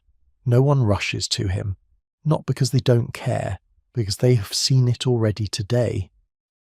William notices how danger held people together, gave them edges, something to push against. Now that pressure is gone, some men fold inward. Like tents with the poles pulled out, you see it in their eyes. Wide, unfocused. One soldier rocks back and forth, whispering the same 3 words again and again. No one knows what they mean. They might not mean anything. William feels it threaten him too. A softness at the centre, a pull downward. You realise collapse doesn't look dramatic. It looks quiet, unfinished. Men who stood all day suddenly can't stand at all. Legs refuse, spines curve. Someone tries to give orders. No one listens, not out of defiance, out of absence. William sits heavily and presses his palms into the dirt, grounding himself in something solid. Cold earth. Real. Around him, a few men stare into nothing and don't blink. Others cry without sound. He understands then. Surviving the fight doesn't mean surviving what comes after. For some, the danger leaving is what finally breaks them. How injuries that seemed small became disabling within days. The pain changes its tone. William wakes with his arm heavier than it was the night before, not sharper, duller, thick, like it's filled with something it shouldn't be. You remember the cut, small, easy to ignore when noise and fear were louder. Now it throbs even when you don't move, a slow pulse that feels wrong, insistent. William pulls back the cloth wrapped around it. The skin around the wound is swollen, stretched, shiny. Red has spread outward, blooming where it wasn't yesterday. You touch it and hiss, not from the cut itself, from the heat. Men around him start noticing their own hurts. A twisted ankle that won't bear weight. A cracked rib that makes breathing shallow and careful. Someone laughs and says it's nothing. By midday, he can't stand straight. William tries to flex his fingers. They answer late. Stiff. Unwilling. The wound leaks now, not blood. Something cloudy that smells faintly sweet. You wipe it away and feel a knot form in your stomach. You've seen this before, not on yourself. Small injuries turn mean when left alone. They swell. They rot quietly. By the second day, men stop walking and start limping. By the third, some don't get up at all. William feels fever creep in waves. Cold, then hot. Sweat soaking through cloth even when the air is cool. You realise the fight isn't finished with you, it's just slowed down. What didn't kill you yesterday has time now. Time to dig in. Time to grow. William sits heavily, arm pressed against his chest, trying to keep it still. Every movement sends a warning through him. He understands something new and frightening. Survival isn't a single moment. It's a stretch of days where small things decide if you keep going or quietly stop. The role of makeshift field care using cloth, fire or alcohol care happens wherever there's space, and there isn't much of that. William watches a man tear strips from his own shirt with his teeth. No ceremony, just need. You see hands working clumsily, fingers swollen and shaking, cloth wrapped tight around arms, legs, heads, pulled until skin changes colour. Someone holds a blade in a fire until it glows dull red. The metal hums softly, too softly. William looks away when the blade comes down. The scream is short, the smell lasts longer. Fire is used for everything, sealing, stopping, ending things before they spread. Men pass skins of alcohol back and forth, not to drink properly, just a mouthful, spit out, then poured over wounds. You grit your teeth as it hits. The burn is immediate and violent. It steals your breath better than pain ever did. William's arm is unwrapped, examined by someone with no training beyond repetition. The man frowns, shrugs, more cloth goes on, tighter this time. As if pressure alone can argue with what's already inside. You realise how rough this care is, how much damage it does trying to prevent worse. But there are no gentler options. Someone prays while holding another man down. Someone else just hums low and steady to drown out the noise. William feels lightheaded as alcohol fumes rise.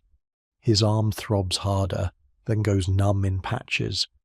He doesn't know if that's good. Care here isn't about healing. It's about buying time. Enough hours, enough days, long enough to see if the body chooses to stay. When it's over, William's arm is wrapped thick and ugly. He flexes his fingers again. They move, barely, and he understands this too.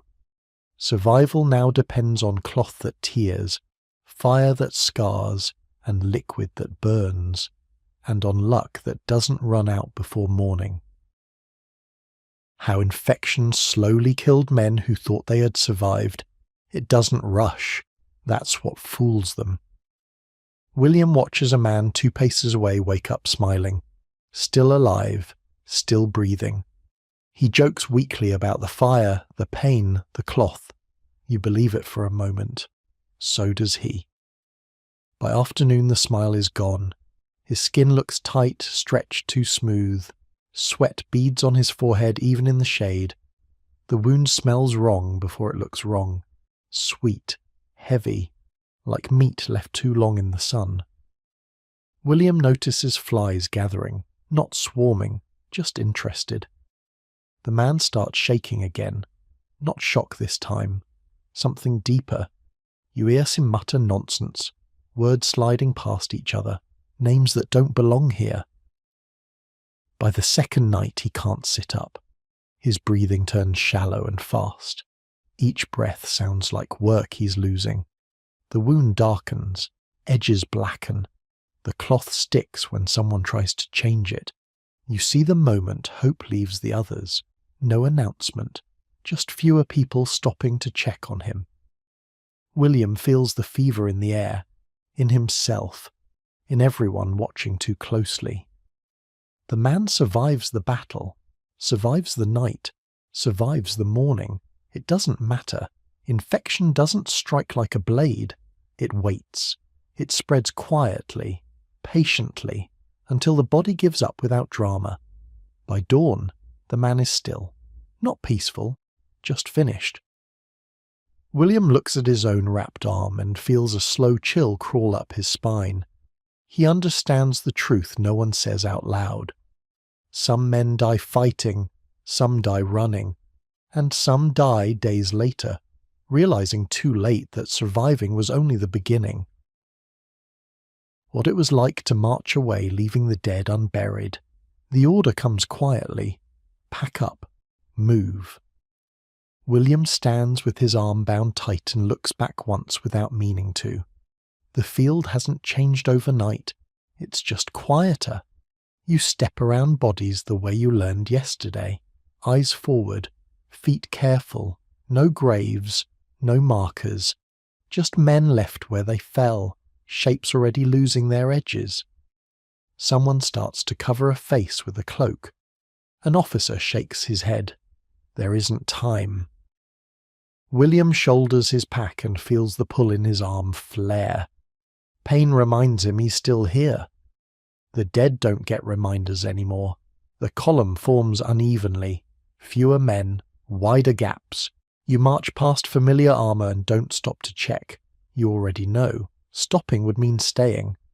Crows circle low now, not afraid. Patient.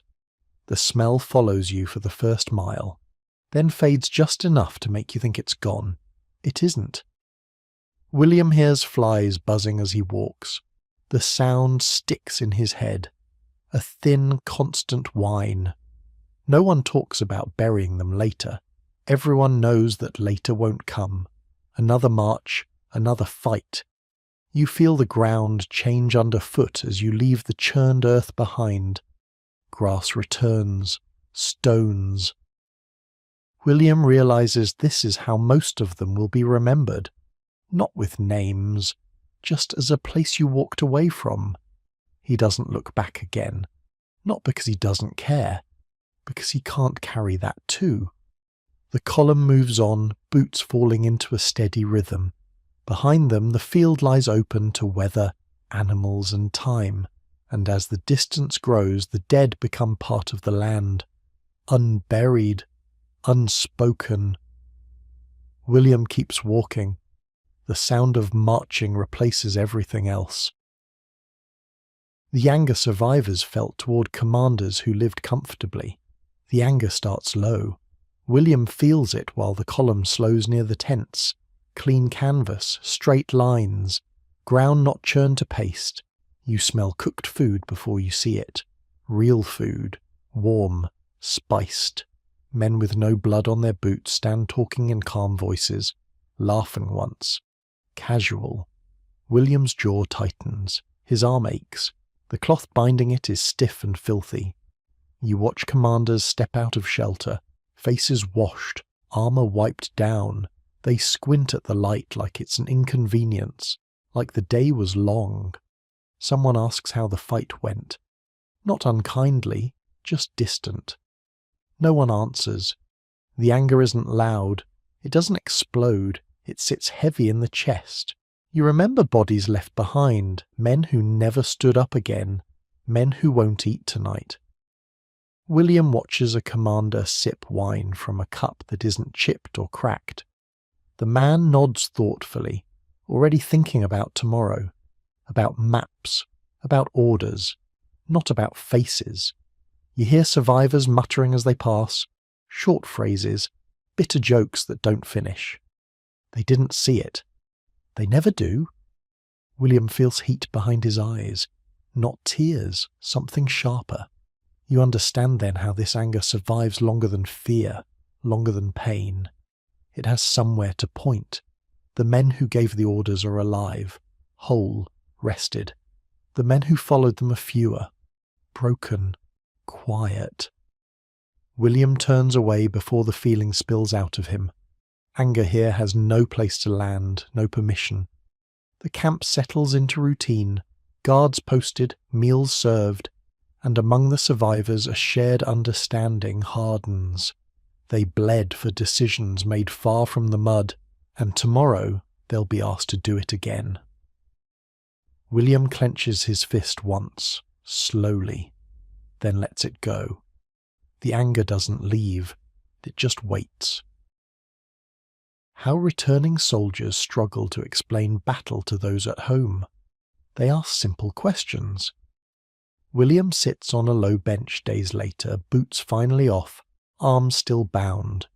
Someone hands him bread. Someone else asks, "What was it like?" You open your mouth and nothing useful comes out. Not at first. They want stories with edges, beginnings, endings. You give them weather instead. Mud, noise, long hours. William tries again. He says it was loud. He says it was confusing. They nod, waiting for the part that makes sense. You see their faces lean in, curious, careful. Someone asks if he was scared. He says yes. That seems to satisfy them for a moment. But how do you explain the smell, or the way time stopped, or how stepping forward sometimes meant stepping on someone you knew? William starts a sentence and stops halfway through. The words feel wrong before they leave his mouth. Too clean. You notice yourself editing, leaving things out before they can hurt anyone else, before they can hurt you. They ask if it's over now, if he's safe. William says yes because it's easier, because the room is warm, because they're looking at him like he's already back. You realise how wide the gap is between what happened and what can be said. The silence stretches. Someone changes the subject. Someone pours more drink. William sits there, nodding when he's expected to, smiling when it's polite. Inside, the field is still loud, still crowded, still unfinished. He understands then that the battle didn't stay behind on the road. It came home quietly, and no matter how carefully he chooses his words, no one here will ever see what he still sees when he closes his eyes. The lasting physical damage that ended working lives permanently, the body doesn't bounce back. William tries to lift a bucket and his arm refuses halfway up. Not pain exactly, more like a firm no. You tell yourself it's still healing. That time will smooth it out. Days pass, weeks. The weakness stays. His fingers don't close all the way anymore. They stop short, stiff, like they forgot the last part of the motion. Cold makes it worse. So does rain. You notice it when you try to work again. Simple things. Holding tools, pulling rope. The arm shakes under weight it used to handle without thought. Your shoulder burns fast. Not the good burn of effort. The wrong kind. William sees it in others too. A man with a limp that never evens out. Another who can't bend his back without wincing. They move slower now, careful in ways they never were before. Someone tries to return to his trade and lasts a single morning. By midday he's sitting down, pale, breathing hard. The work waits. He can't answer. You realise strength isn't just muscle, it's trust. Trust that your body will do what you ask. That trust is gone. William adjusts how he stands, how he carries weight. Every movement planned around what doesn't work anymore. People stop offering certain jobs without saying why. They mean well. It still lands hard. You feel older than the years say you should be. Not wise. Worn. The battle took hours. The damage lasts decades. William sits at the end of the day, arm resting uselessly in his lap. He flexes his fingers again. They move, just enough to remind him. Some men died on the field. Others carried pieces of it home inside their bodies. And for them, work didn't end in a single moment. It faded out slowly, one failed movement at a time.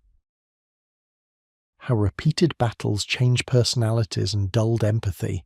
It doesn't happen all at once. William notices it in small gaps, moments where something should land and doesn't. A neighbour tells him about a dead child. William nods, says the right words, feels nothing move inside. You remember when that would have hurt, when it would have stayed with you all day. Now it slides past like rain. Another fight comes, then another. Each one takes a little more and gives nothing back. William laughs at a joke about blood and realises he didn't choose to. The sound just came out. Flat. Easy. You stop asking how people are doing. You stop waiting for answers. Everyone is tired in the same way. Empathy dulls like a blade used too long without care. Not gone, just blunt. William watches someone cry and feels impatient instead of concerned. The reaction shocks him later, not in the moment. You start sorting people into useful and not, strong and slow, alive and in the way. It's easier that way. Repeated fighting teaches you to narrow the world. Less room for faces, less room for stories. William notices he interrupts people now, finishes sentences, assumes outcomes. There's no space left for softness. Soft things slow you down. You still know what kindness is. You just don't reach for it first anymore. At night, William remembers who he was before the marches, before the noise. The memory feels distant, like it belongs to someone else. He understands the change isn't dramatic, it's practical, a way to keep functioning.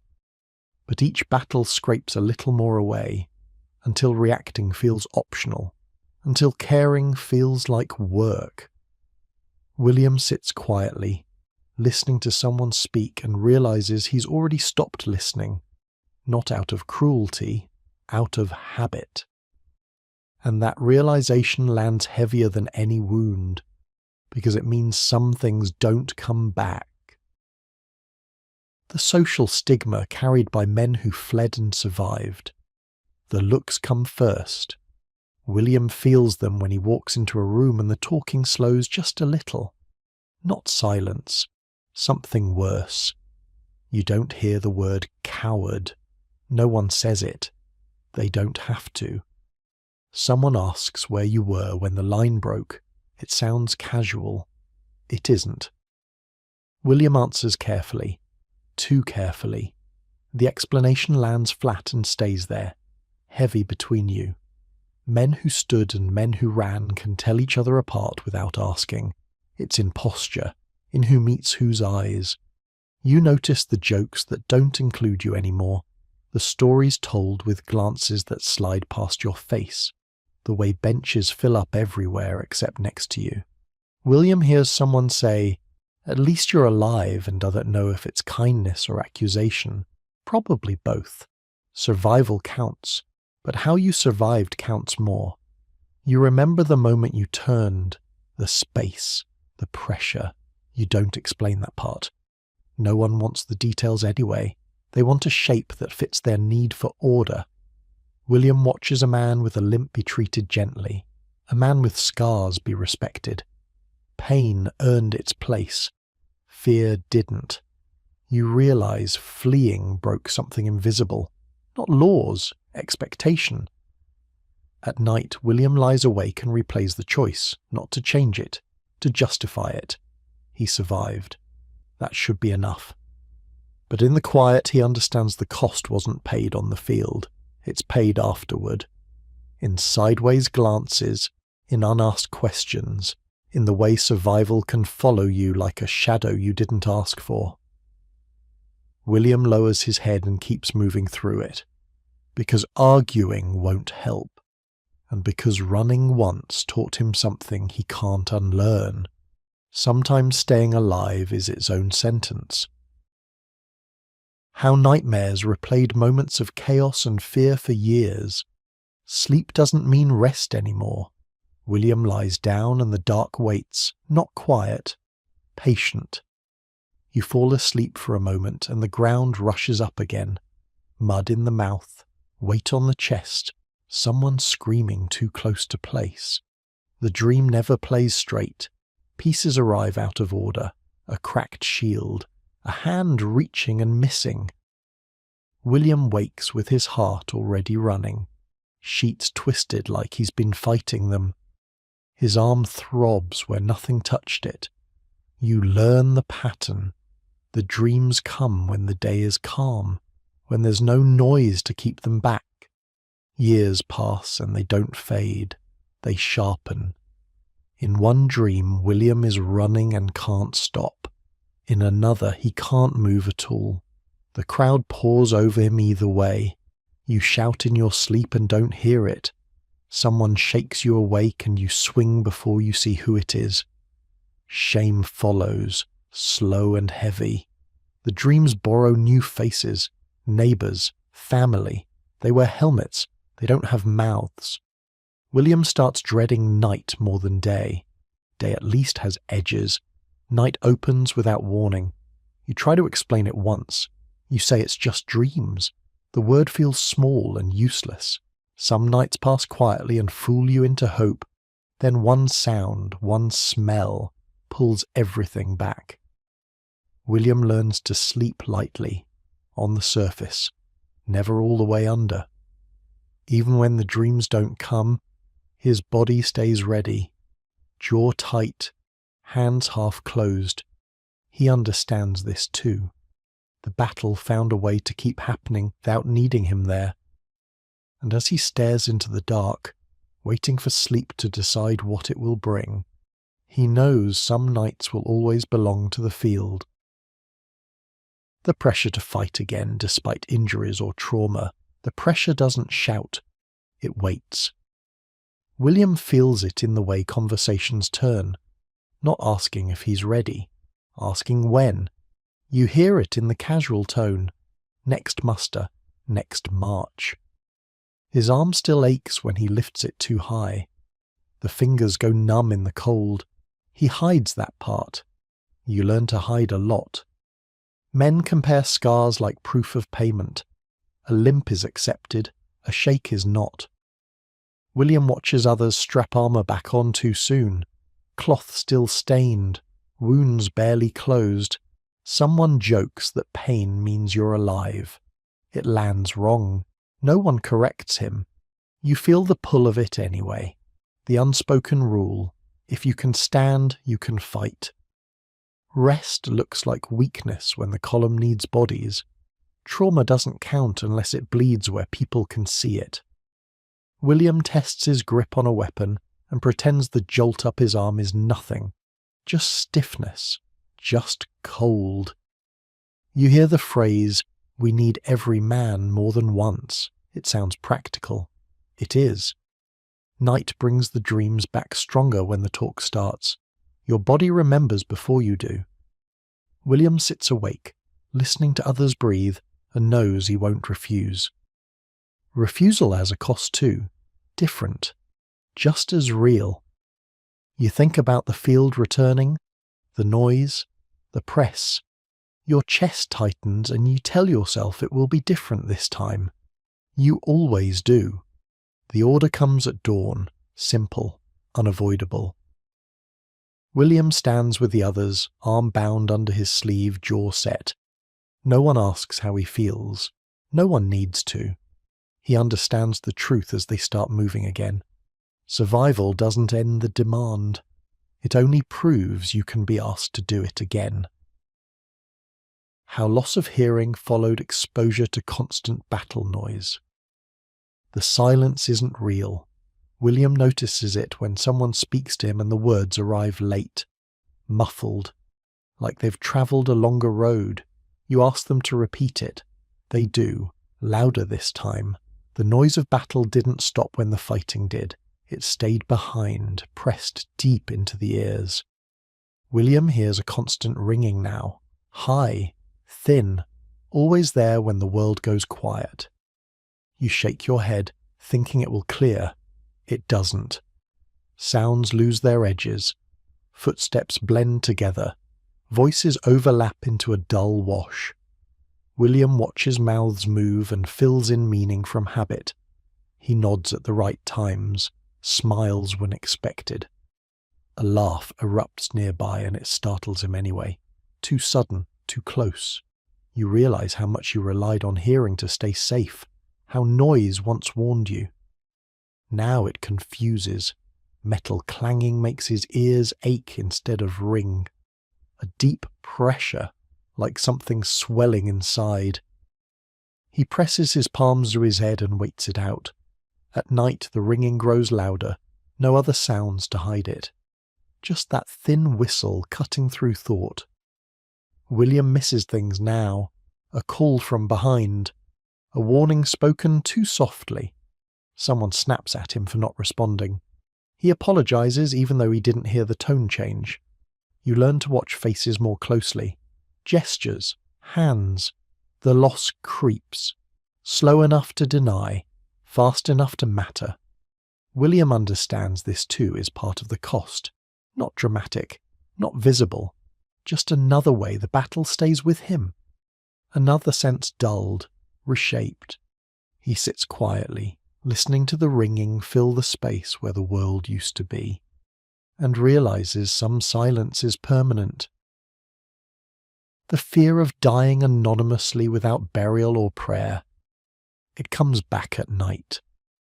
William lies awake and thinks about the field again, not the fighting. What came after? You picture your body where it falls. No name spoken, no hands closing your eyes. Men talk about dying bravely. This is different. This is disappearing. William imagines his armour stripped, his body left open to rain. No marker, no prayer said over him. You were taught prayers for the dying, words meant to guide a soul. Here there may be no time. The fear isn't pain, it's absence. The thought of becoming nothing but ground. William listens to others breathe and wonders which of them will vanish first, which will be walked past, which will never be claimed. You think of home, of someone waiting who will never know where you fell, never know if you were afraid. The dark presses close. The idea settles heavy.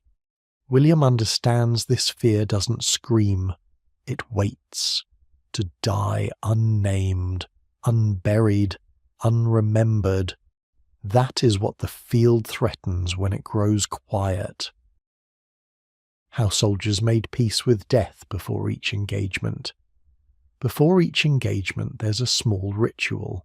Not formal, personal. William stands with the others as armour's checked again. Straps pulled, knots tightened that don't need tightening. You start by touching familiar things, the edge of a shield, the grip of a weapon worn smooth by your hand. Step by step, you narrow the world. First, you stop planning past the next few hours. Tomorrow disappears, so does after. William thinks of home once, not in detail. Just the idea of it, like a closed door. You settle debts in your head, unsaid apologies. Words you won't have time for later. Some men whisper prayers, quick, efficient. Others say nothing at all. They stare at the ground until it stops moving under their thoughts. William loosens his jaw and forces one deep breath, then another, as if practicing for fewer later. You make quiet bargains. If I fall, let it be fast. If I live, let it mean something. No one expects answers. You check your body for pain and accept what's already there. This ache, that weakness, it won't be fixed now. William notices how calm settles in once the decision is made. Not hope, not courage, acceptance. The fear of dying alone doesn't vanish. It gets folded up. Set aside where it won't trip you. You step into line knowing this might be the last time your feet touch this ground. And somehow, that thought steadies you. William exhales slowly and lets the noise approach. Peace doesn't mean wanting death. It means making room for it. And when the signal comes, he's already finished arguing with the idea. The emotional impact of killing someone similar in age or background, it hits differently when they look like you. William sees the face just before it's too late. Same stubble, same fear held tight behind the eyes. You register details you shouldn't have time for. A scar that could be yours. Hands rough from work you recognize. The blow lands anyway.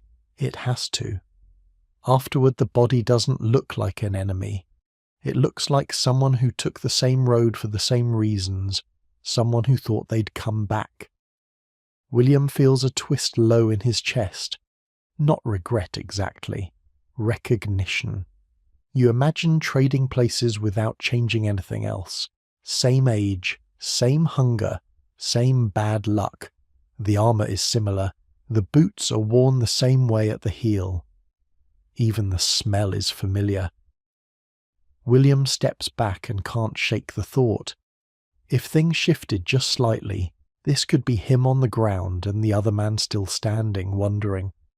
That's what stays with you, not the act, the closeness. Killing someone like that collapses the distance you need to keep going. It reminds you how thin the line is. William looks away and forces himself forward. But something inside doesn't move as easily, because now death doesn't feel abstract, it feels personal. How broken teeth, hands and joints reshaped daily life afterward. The damage shows up in small ways. William bites into bread and feels a sharp jolt where a tooth never healed right. He chews slower now, on one side. You learn which foods hurt, which ones aren't worth it. Hunger adjusts around pain. His fingers don't bend clean anymore. Joints swell in the cold. Sometimes they lock halfway closed and stay there. Simple tasks stretch out. Tying knots, lifting cups, turning handles. William drops things more often. Not clumsy, weak at the wrong moments. Hands that once worked all day now need rest after minutes. Wrists throb at night.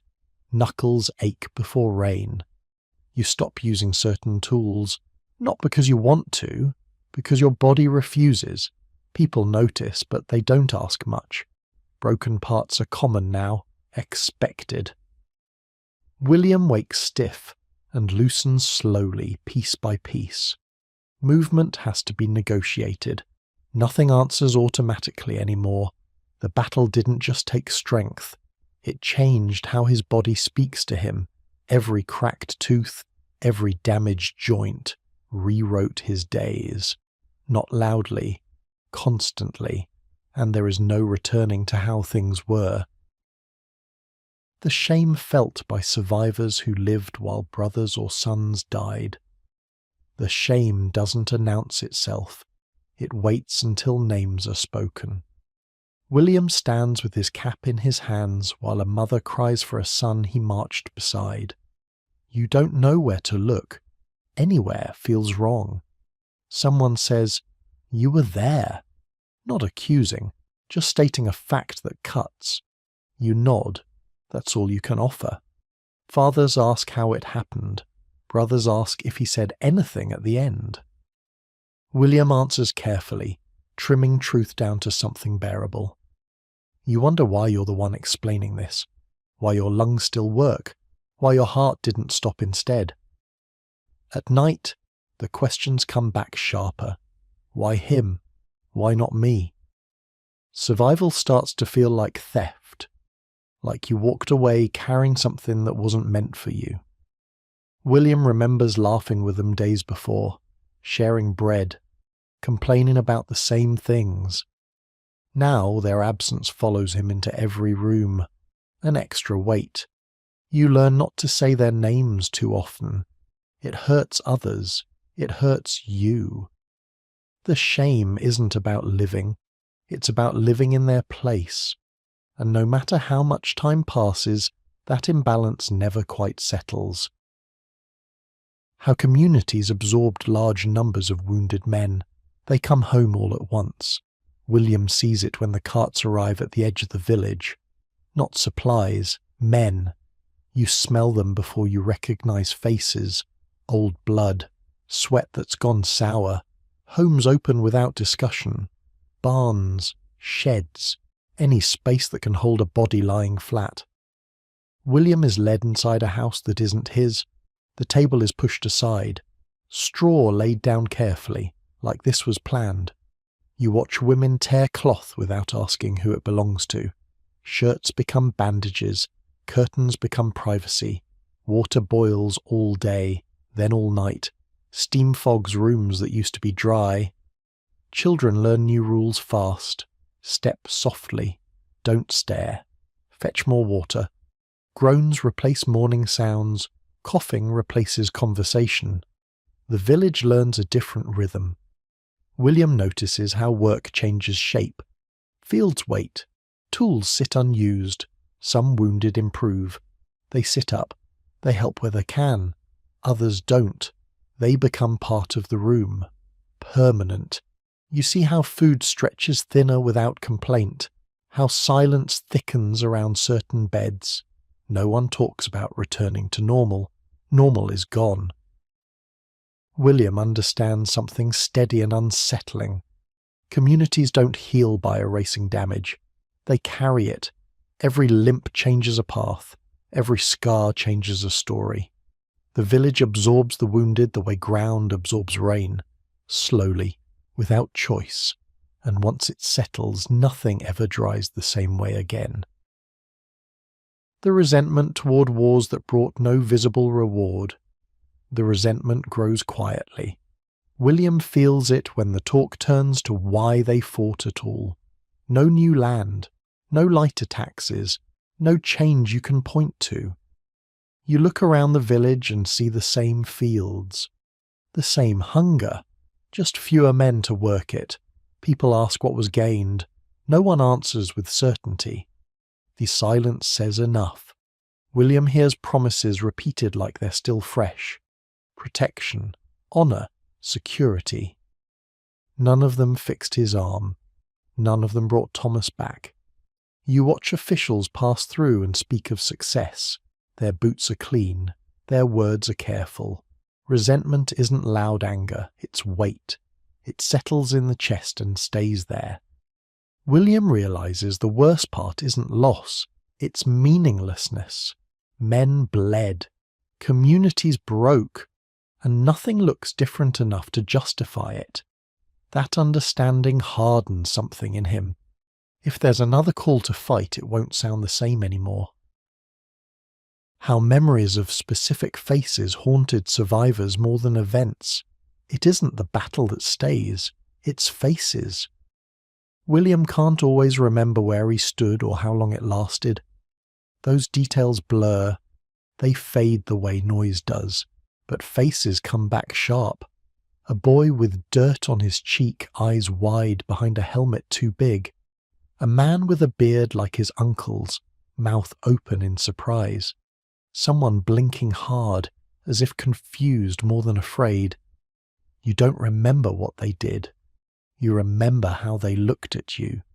Those faces surface at the wrong times, while eating, while walking past strangers. William catches himself staring at someone in the market, heart skipping, because for half a second the shape is the same. The events soften with time. The faces don't.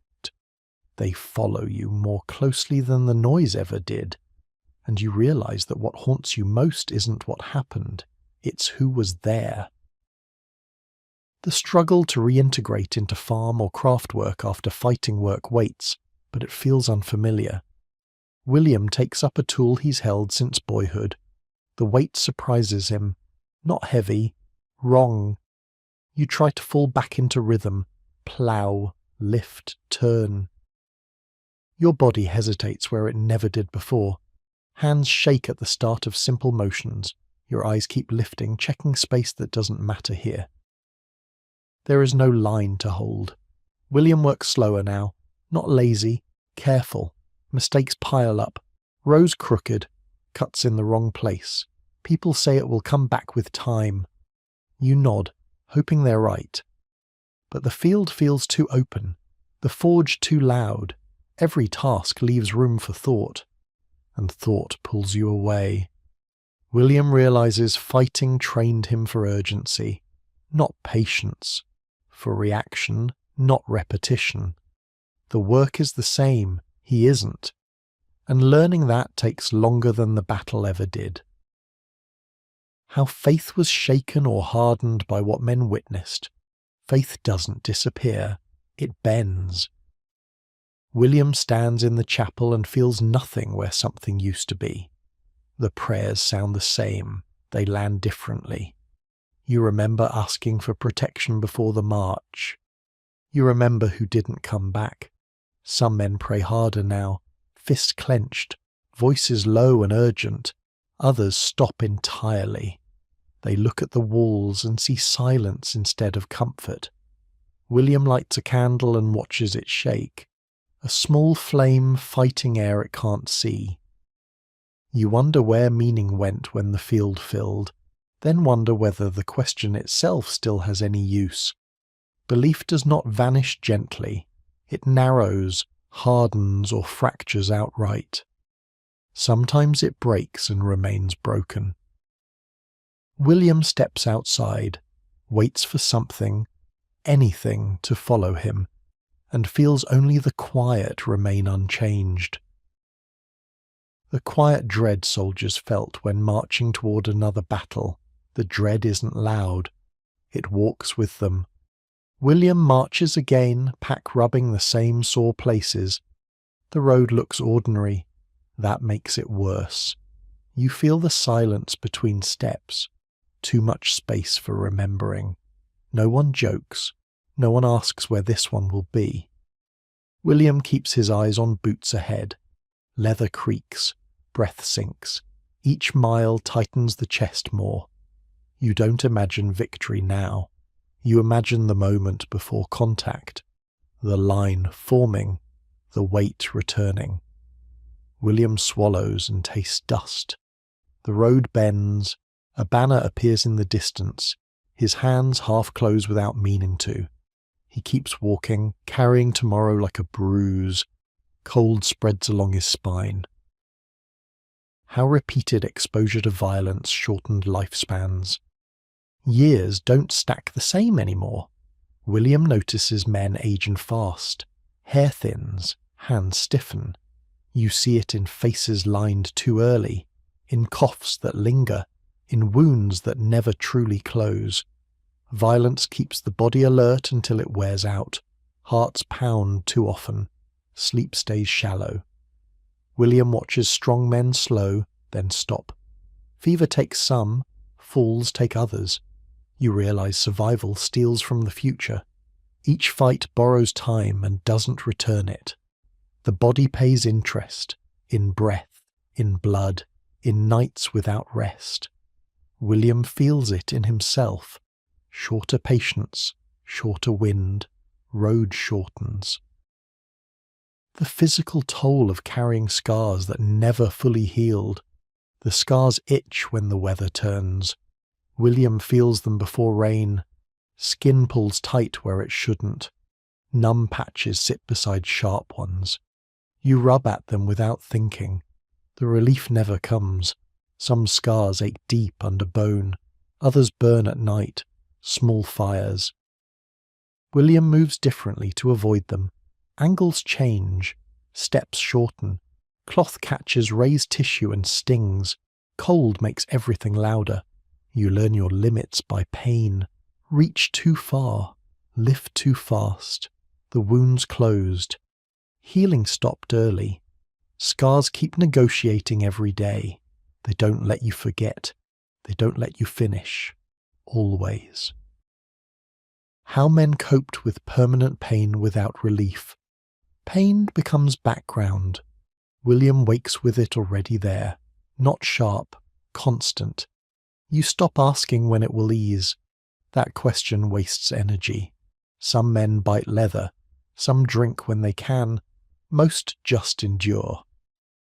William learns which movements flare it and which keep it quiet. Life shrinks around those rules. Cold mornings are worst. The body stiffens and refuses speed. Heat dulls it slightly, never enough. You distract yourself. Work, noise, routine. Pain doesn't leave. It negotiates.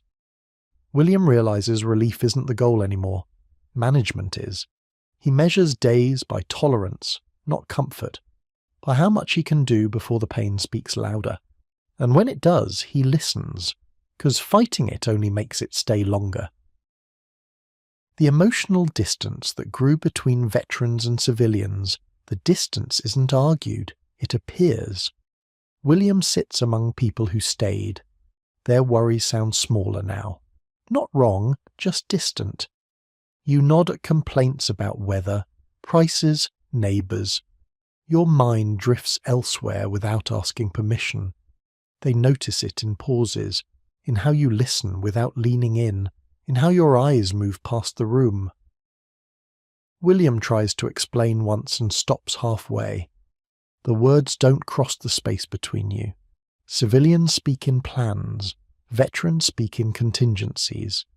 The difference hangs heavy. You've seen how fast things break. They haven't. So you stop correcting, stop sharing. William understands the gap won't close by effort. It's made of experience, not misunderstanding. You're home, but not entirely among them, and that quiet separation settles in, unchallenged. How stories of bravery hid fear, confusion, and mistakes. The stories get smoother each time they're told. William hears them passed around like polished tools, clean moments, clear choices. You listen as fear is renamed courage, confusion becomes strategy, mistakes disappear entirely. No one mentions shaking hands or wrong turns, or the seconds spent frozen doing nothing. Those parts don't travel well. William recognizes his own story when someone else tells it. Shorter, kinder. You let it happen. Correcting it would mean reopening things no one wants to see. The listeners want meaning. They want shape. They want to believe someone knew what they were doing. So the story becomes armor. It hides the truth without lying outright. And beneath it, fear stays unnamed, still doing its quiet work. The way Battlefield experience reshaped ideas of honor. Honor feels different now. William remembers what it meant before. Standing firm, being seen. On the field, those ideas bent fast. You watched brave men freeze, careful men survive, loud ones die early. Honor stopped meaning spectacle. It became quieter, lower to the ground. William learned that holding a line wasn't always right. Sometimes stepping back kept others alive. Sometimes it didn't. You stopped judging by banners and speeches. You judged by who stayed useful under pressure, who didn't panic and take others with them. Honor became practical, unromantic, measured in restraint. William feels uneasy when people praise courage now. He thinks of fear swallowed, of mistakes hidden to keep moving. The old words still exist, they're just hollowed out. On the field, honor wasn't shining. It was surviving without making things worse. That understanding never leaves him. How aging veterans remembered battle differently over time. Memory softens in strange places. William notices it as years pass. The edges blur first, the order of things. You forget where you stood, who was beside you. The field becomes smaller, simpler. Some moments fade completely. Others grow larger than they ever were. A face, a sound. William remembers fear less sharply now. Not because it's gone, because it's settled. You catch yourself telling the same story differently. Not lying, just smoothing the turns. Time edits without asking. Pain dulls, noise quiets, but the feeling stays. The meaning changes more than the memory. What once felt chaotic now feels inevitable, as if it could only end that way. William understands this too. Age doesn't erase the battle, it rearranges it. And what remains isn't accuracy, it's weight. The loneliness of surviving when most companions were gone. The loneliness settles slowly. William walks familiar paths and notices how empty they feel. Not quiet, empty. You look for faces that used to fill the edges of every day. They don't appear. They never will. Conversations end sooner now. There's no one who remembers the same details. No shared glance when a sound carries wrong. William eats alone more often. The table feels wider than it is, space where voices used to overlap. You try to make new ties, they hold, but they don't anchor. The people who knew you before the field are gone. The people after don't fully know you. William realizes survival thinned his world. Not just bodies, connections. At night he reaches for memory like company. It doesn't answer back. He sits with the quiet and understands this too. Living on can be crowded with absence. How men measured life as before and after battle time splits without ceremony. William notices it when he tells a story and stops to place it. Before, after. You don't use dates anymore, you use the field. Before things felt open, after everything feels counted. Small memories fall into place that way. Before the noise, after the silence. William measures himself the same way. Who he was when fear was imagined, who he became when it wasn't. People ask when something happened. He answers wrong, then corrects himself. You realize the battle became a hinge, not the worst day, just the dividing one. Life didn't continue in a line, it bent. William stands in the present and feels both sides pulling. He lives here. But everything is labelled now, before and after. Nothing belongs fully to both. The fear that peace would never last long enough to matter. Peace feels temporary. William hears it in every quiet morning. Too quiet. Like a pause, not an end. You fix fences, mend tools, plan a week ahead. Not father. Father feels reckless. Rumours drift in with traders. Borders shifting. Men gathering again. William watches the road more than the fields. Listens for boots where there are none. The calm never fully arrives. It hovers. You stop repairing things properly. Good enough will do. For now. Every laugh feels borrowed. Every meal provisional. William understands the fear isn't of war itself. It's of interruption. Peace might come, but it won't stay. How scars became proof of survival rather than pride. Scars stop being stories. William notices how people look at them at first. Curious. Impressed. You let them look. You don't explain. Over time, the questions change. Not how you got them. How you live with them. The scars fade in colour but not in presence. They don't mean victory. They mean continuation. William touches one absent-mindedly while listening to others talk. It grounds him. Not proudly, practically. You learn scars aren't symbols. They're receipts. Proof you were there. Proof you left. Nothing more. They don't make you special. They make you remaining. And in a world where many didn't, that's enough. The quiet resentment toward leaders who ordered repeated fighting. The resentment never shouts. William feels it when another order comes, written cleanly, spoken calmly. No mud on the words, no blood. You hear leaders talk about necessity, position, timing. They weren't there when men slipped and didn't get back up. They didn't feel the press close. William watches the messengers ride away, back straight, hands clean. The distance feels deliberate. You don't argue anymore. Arguing suggests hope. Instead, resentment settles in the quiet spaces, between commands, between marches. It isn't hatred, it's memory. Every order sounds heavier now, because you know exactly who will carry it. How memories faded unevenly, leaving sharp fragments behind. Memory doesn't fade evenly. William notices whole days gone smooth like stone worn flat. Dates slip, orders blur, faces vanish. Then a fragment cuts through. A scream at the wrong pitch, mud climbing a knee.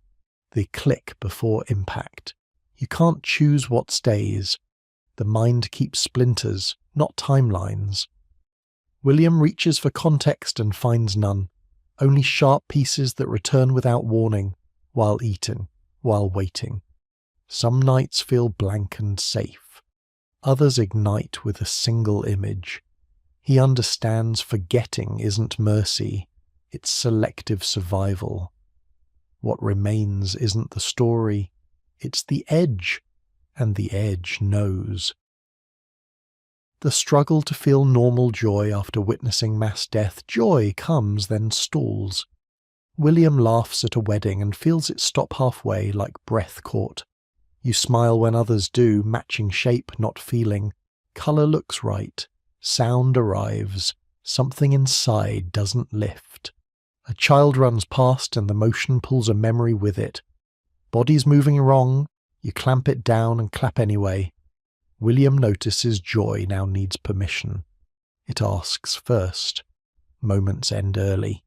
The aftertaste is flat.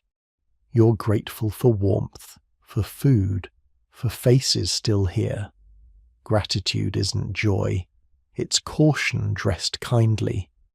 When happiness shows up, it feels fragile. William holds it. How some survivors sought more battles because peace felt empty. Peace stretches out and feels hollow. William notices it in himself before he admits it. Days pass without urgency. Nothing presses in. You wake without orders, without a line to hold.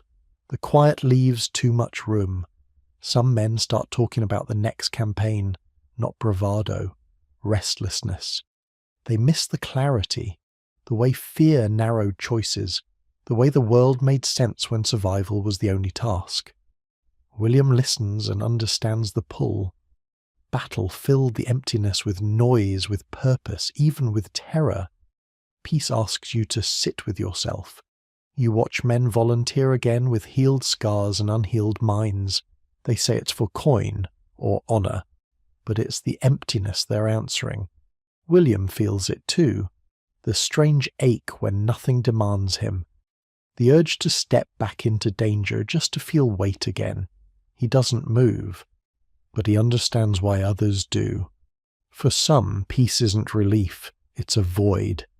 And the battlefield, for all it took, once made that void disappear. The physical exhaustion that never fully disappeared. The tiredness stays. William feels it when he wakes already spent, not sore, drained. You rest, but the rest doesn't refill anything.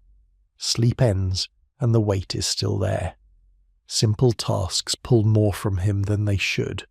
Walking uphill, holding tools, standing too long. The exhaustion isn't dramatic, it's constant. A low pressure behind the eyes. William remembers how battle tired him fast and clean. This is different. This seeps. You pace yourself without thinking now. Every movement measured. Every day rationed. People say it will pass. It doesn't. The body learned a deeper fatigue. One it never forgot. William sits down sooner than he used to. Listens to his breath. Feels how thin his energy runs. He understands this too. The war didn't just take strength. It taught his body to live without it. How battlefield experiences were passed down through grim stories, they tell the stories at night. William listens, not correcting anything. You hear names change, places shift. The feeling stays. Older men speak in fragments, a scream, a smell, mud that pulled boots off. The stories aren't lessons, they're warnings disguised as memory. William notices how children listen too closely, eyes wide, questions unasked. You pass the details down rough, not dates, not banners, just what hurts.